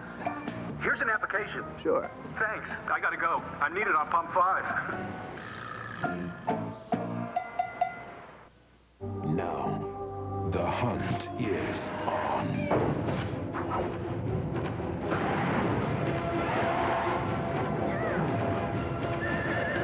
Van Helsing. Own the DVD now. Subway Restaurants introduces new hot oven toasted subs. A great new taste no one can resist. That's our sub. Dude. Toasted top to bottom, all the way through on our fresh baked bread. Subway. Eat fresh. Well, the points just continue to light up the scoreboard here as Northern Illinois with their first three-point venture today as we take a look at our GMAC MAC standings. And Marshall got a win today, so they're in the MAC East at 3-0. And, of course, the Red Hawks of Miami and Akron right behind them. Akron still to play later on this evening, in fact, just about starting. And you flip it over to the west side of things, and you'll see that there's Northern Illinois. And, of course, they're going to go to 5-0 here in a matter of 5 minutes and 53 seconds. And the Rockets of Toledo, they'll try to keep pace at home against Central Michigan at Glass Bowl Stadium tonight in Toledo. Western Michigan. Now on this kickoff return, set things up offensively as that's Mark Bonds, the 227-pound freshman. Bonds out near the 30-yard line on his first kick return of the afternoon. So Gary Darnell will stay with his starting quarterback, Ryan Cubitt. Cubitt has had a solid day. He's thrown a couple of picks. One of them came on a deflection. But Cubitt, who had the huge 300-yard-plus afternoon throwing the football here at Waldo Stadium in that loss to Western Michigan. Going to run, tailback Trevon Riley through a huge hole. Trevon Riley is free and knocked out of bounds inside the 30-yard line down to the 28-yard line. That's 42 yards on that carry for Trevon Riley, who's now over the 100-yard mark for the first time for Western Michigan this year. Michael, a well-executed play. But I want to talk a little bit about Greg Jennings right here. Right down at the bottom of your screen, bammo, just enough to get that block and cause the back to go another 10 or 15 yards downfield. And he got held, too. And he was held. He was held. He was held. He didn't hold. I mean, he was held. Michael, the score's 59-31. This guy's got all-American potential. He's going downfield trying to knock guys down. And still making blocks 20 yards downfield in front of Trevon Riley. Now Cubitt will come back underneath. That play's been there all day. This is Tony Scheffler. Scheffler trying to shake and dance a little bit. And he's got a first down on that 11-yard throw. That underneath route has been there all afternoon long for Gary Darnell's offense to tight end Tony Scheffler. Well, one of the things that happens in a situation like that, Michael, is that Northern Illinois' defense has to play off a little bit. They're expecting Western Michigan to go deep. They're throwing the under route depending upon yards after catch. So they're a little bit softer. These are good calls, especially down here. You know, I watched Scheffler play in this situation. This guy's a junior. I watched Jennings play. There's no quitting these guys. These two guys, I describe both these guys as great football players, but young guys with great character and integrity. Now first and 10 with 4 wide receivers at Trevon Riley in the backfield. 3-step drop, the quick in route. And Cubitt will deliver the strike. And he hooks up with Greg Jennings once again. Jennings on that first down throw got 7 down to about the 10-yard line. So bring up second and short. We're inside the 5-minute mark left in this one as Western Michigan trying to put more points on the board. And even though it's at hand, I don't think Joe Novak likes the fact that his defense has been carved up today by the Western offense as well. A little bit scary. We've only worked together 2 weeks, but that was going to be my next thought. That Joe Novak has just enough to be angry about. 59-31. There'll be a little consternation in that locker room. On 3rd and 4 now, Trevon Riley trying to move those sticks as he bounces his way down near that first down marker at the 7-yard line. Riley, who now with 22 carries of the football, close to 150 yards today. And we're going to get a measurement here. Stan Evans is going to say no. It's going to get marked short, and it'll be 3rd and let's call it 1. Maybe actually about a half yard to try to move the chains. There's your guy, Denny Dornbos, defensive. You know what I liked about Joe Novak? Denny Dornbos was his linebacker coach. When he lost his defensive coordinator, he promoted Denny. That's loyalty. That's the kind of guy you want to work with. Trevon Riley working off that right side. Finally got upended, but that's a first down now as he finally got spilled at the 1-yard line. So Trevon Riley averaging real close to 7 yards a carry today as he has put together this close to 150-yard afternoon on the ground. Great job. Great push by the offensive line up front. As I said before, you'll never see a Gary Darnell football team quit. These guys are still got their ears back and coming out on this defensive lineman. And really an excellent technique. You know, the word technique in college football, you hear it all the time. You know, you've got 20 hours now to have these football players. You've got 20 hours for them to lift, 20 hours for them to go to meetings and things like that. And you're going to devote that 20 hours either one-sided toward technique or one-sided toward scheme. My guess is Joe Novak goes a little bit more technique than he does scheme. And technique, regardless of the position, but most of all by offensive linemen, is critically important. You cannot be a successful offensive lineman unless you are a great technician. Speaking of magnificent today, there's a young man from Madison High School near the Cleveland area, our Huntington Bank player of the game, Josh Haldi. On 14 completions, he found his receivers in the end zone 6 times, career high in touchdown throws. This is how his day unfolded. Well, he's so complete. I mean, he puts air under the football when he has to. There's one place that ball can be thrown, it's thrown. Play action fake comes out, a little less air under that ball, but at the same time, the same result. He can drill the football when he has to, has the athleticism to get out of harm's way, takes the football very well, very sound, 2 hands on the football, throws this one up in the air, right underneath the receiver. Again, the only place where that ball can be thrown. Very impressive young man. Lowering his shoulder, leveling off, taking on linebackers, scrambles out of the pocket. This is Trevon Riley. Did he get across that final stripe? He tried to go up and over the top on that carry near the goal line, but it's going to get stacked up, and it'll be spotted a little bit short. As Western Michigan now, just as you see, inches away from putting their 5th touchdown of the day in the books. You described him in one word earlier, Michael. He is a winner. Yep. Haldi is a winner. Yeah, there is no doubt about that and what he's accomplished as a starting quarterback. Toss sweep. Trevon Riley trying to get to the corner. Stretching out. Got there. Touchdown. Western Michigan. Trevon Riley. Hey, that's a tough run because he got hit at the 5-yard line, Bob, and stepped out of a tackle. Well, as I said before, we call it hidden yardage. The yardage that a running back gets or a wide receiver gets after the first defender makes contact with him. That was a determined run. You got to like this kid. Here we go right here. You've got the lead back, the fullback out there, and you've got Trevon. Look, right there. That little stretch, that little extra effort. So adding that point after touchdown once again, Robert Menchinger, and inside the 3-minute mark, Trevon Riley has got to the end zone for the 2nd time today. It's a point fest. Northern Illinois with a 21-point lead. People don't realize how much is involved with electricity, how many people work behind the scenes. Customer service, on down to the meter readers, the garage mechanics, everything that everyone does is for the customer. We work closely with a lot of different groups.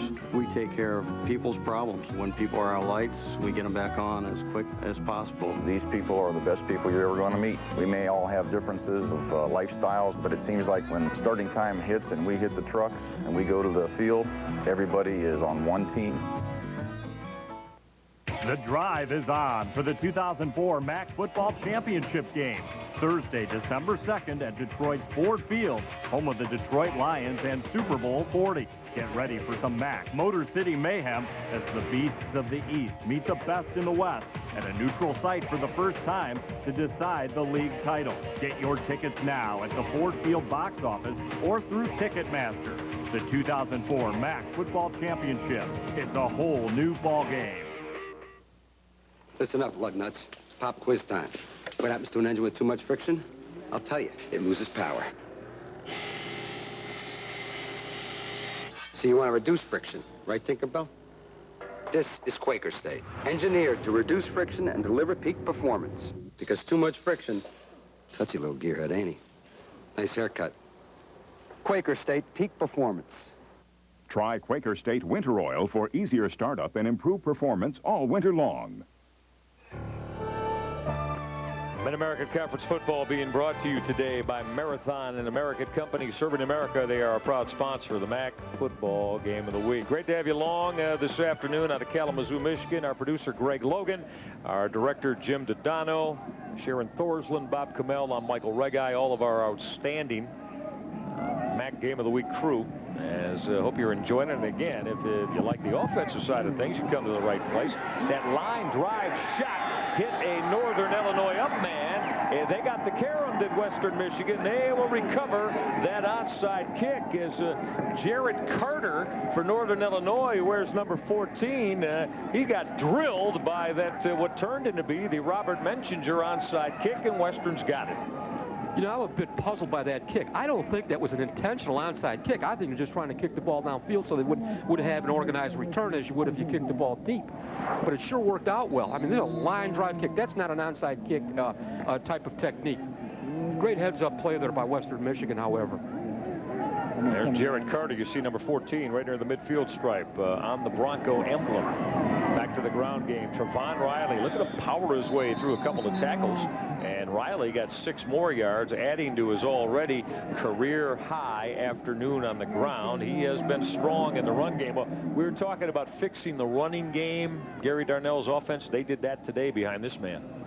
Absolutely, a huge, huge leap for the running game. There's no question. I'll tell you one thing Joe Nowak's going to be upset about, and that's going to be about his special teams.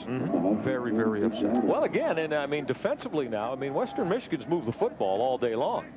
I mean, you know, normally you put up 38 points, and who knows, maybe more, and you're going to be challenged and in trouble.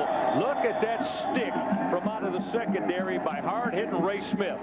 I mean, Smith put a lick on Brian Jackson. Smith, well, he delivers a wallop, doesn't he, around the football, the strong safety for the Huskies. Oh, he separates the ball carrier, the receiver here. That is a big, big hit. You called his number a couple times earlier, Michael. You've been impressed with him right out the gate. Yes, I have, as he's been one to watch on this Northern Illinois defense today. That strong safety spot, the junior. Made 4 starts last year. And, of course, I mentioned he had a 68-yard interception return that helped set up the game winner for the Huskies at Central Florida. Now run the backup tail, Mark Bonds. Bonds trying to operate off the right side on that 3rd down call. So we're inside the 2-minute mark now, and that's going to bring up, should be about 4th down, and we'll call it long 2 here to keep the drive alive. Tomorrow or Monday, whatever day Coach Novak looks at that film with Ray Smith, he's going to say, Ray, that was a great hit, but you know what? Rep him up. Because that's a feast or famine deal. I mean, that guy ricochets off, and he could be going into the end zone. I'm not taking anything away from the tenacity of Ray Smith, but you got to wrap those guys up. I mean, you got to keep your feet going. You got to pull them into you and take them and try to put them over on their backs. 4th down play. Let's see if Western Michigan can move the chains. Give the football to tailback Mark Bonds, and he's got that 1st down as he powered his way on the ground inside the 40 down to the 38-yard line. So that's 5 tough yards on 4th and short for Mark Bonds. That's what you want to see from a back like that. You mentioned tough yards. That's a very good way to explain it. You know, hands-on inside, people grabbing, pushing, shoving, this and that. Keep your feet moving, keep twisting, keep turning, and you might come out the backside of that defense. Oh, exactly a minute left now as Cubit's out of the shotgun. A lot of time. Now that pocket collapsed, and down goes Ryan Cubit. And he was taken down in the middle. I think that was big Quince Holman, the 260-pound junior, that put the stops to Ryan Cubit. tell you one thing, Ryan Cubitt is a tough character.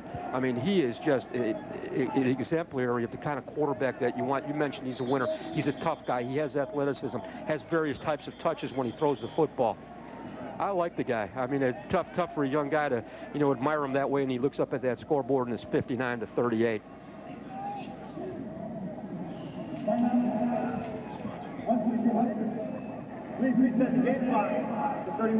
Well, let's take a look at our first energy play of the game now. And as we told you, Josh Haldi threw 6 touchdown passes today, but Sam Hurd in the first half on a couple of fade routes in the corner. This one thrown beautifully by Haldi, Bob, right at the pylon for Hurd to go up and get it. That's an exceptional catch. He looked back over his inside shoulder. Usually the fade route comes over the outside shoulder. He made the adjustment, which even makes the catch a greater catch than if had it been a normal type of fade situation. It's kind of like a center fielder when the ball's hit over your head. You know, you're running with your back to the ball and you turn over one shoulder and you see the ball's going the other way and you turn back the other way. That shows great concentration. You practice those things with guys. Wide receiver coaches will get guys and they'll have them run away from them and they'll go right shoulder. The kid looks over his right shoulder, throw the ball to the left shoulder. You make the adjustment. You achieve what you emphasize. You practice plays like that. That was an excellent catch. So with 31 seconds left now, it's second and we'll call it 15 from the 44-yard line now, as Ryan Cubitt's on that 7-step drop and being chased, and down he goes. That's Kirsten Strothman, a backup defensive end. Where's number 50, that 255-pounder? So Strothman on the takedown of Ryan Cubitt. You know, in reality, when you look at Northern Illinois' defensive linemen, they are not as big as a lot of other defensive linemen in this league. It's obvious that Joe Novak wants to recruit a quicker type of, defensive lineman, a quicker type of defensive lineman. And, you know, that's the whole theory right now. Get these big guys that can run. When you go out to recruit, you come back and you tell the head coach, you tell the recruiting coordinator, the first thing they're going to ask, did you find any corners? Did you find any big guys that can run? And that's what you want. You get these big guys, they're so athletic, and you put them in these nutrition programs. You put them in weight programs. They stay at school for the entire summer, and they continue to develop as athletes. And that's why I mentioned Jim Phillips. Okay, they got to change the facilities at Northern Illinois for the football program so they can develop the kind of players they want. And they are in the process of gathering information to do just that. We got you in the process of joining us the next time we get together with the MAC cameras on November the 6th when these Western Michigan Broncos head into Deutsch Perry Stadium against that high-powered offense of Bowling Green, Bowling Green with a 70-point explosion this year against Temple, the biggest in the MAC. So check your local listings to see Western and Bowling Green 2 weeks from today. This is a 3rd and 33. If you got one in the playbook, you better bring it out right now. And Cubitt's still alive and throwing the football, and it was through the hands of Brian Jackson. Trying to make something happen, Ryan Cubitt. That is going to bring up a 4th down now with 13 seconds left, and one more shot for Western Michigan to see what they can get accomplished on this afternoon that has seen a total of 97 points put on the board. Cubitt right there showed great strength in breaking that tackle and then continuing upfield, pulling up and throwing the football. What a great presence he has.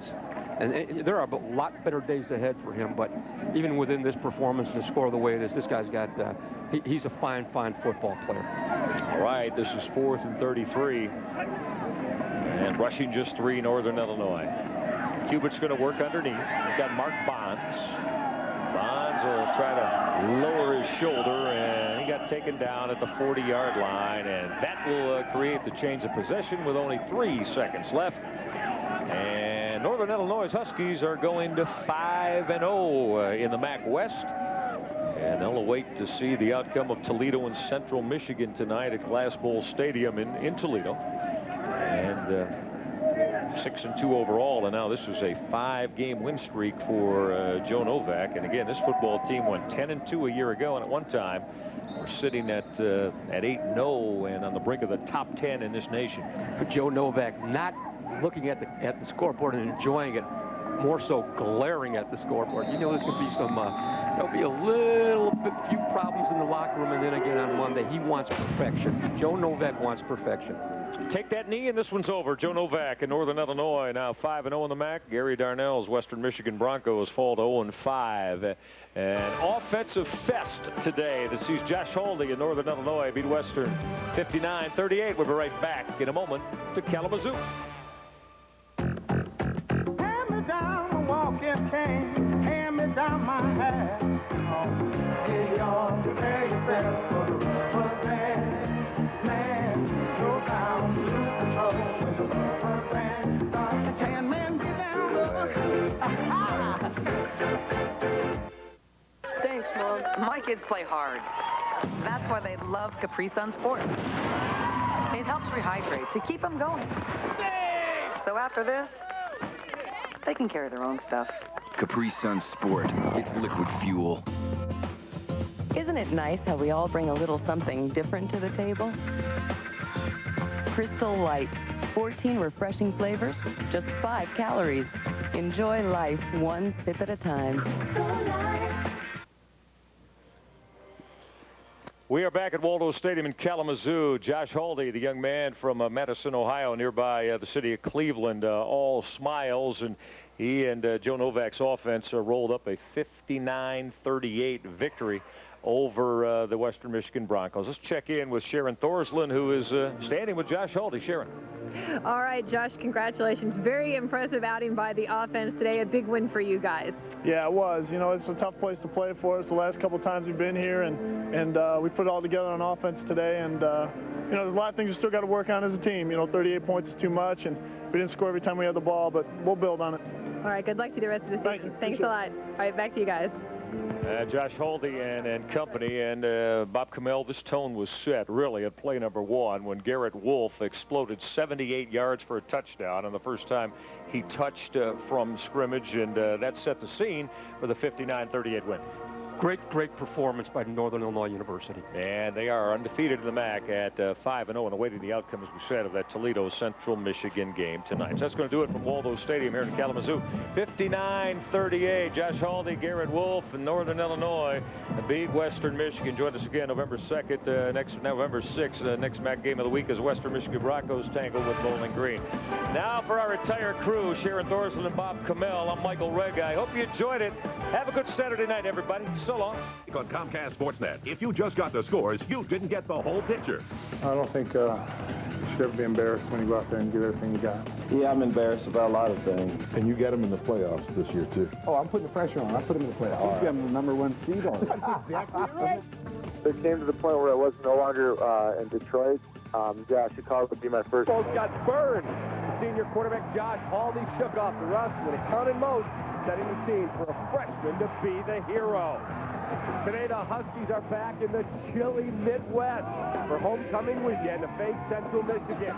Can NIU remain unbeaten in the conference, or will the Chippewas rain on their parade? It's a MAC showdown. The Comcast Sportsnet next.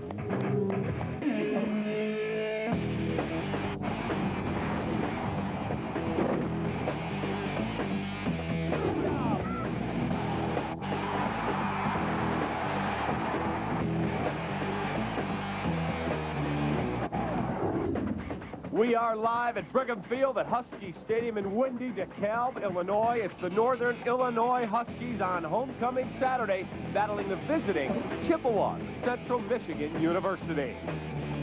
Good afternoon. Alongside former NFL wide receiver Tom Waddle, I'm David Kaplan. And Tommy, last week, Northern Illinois goes down, takes on Central Florida.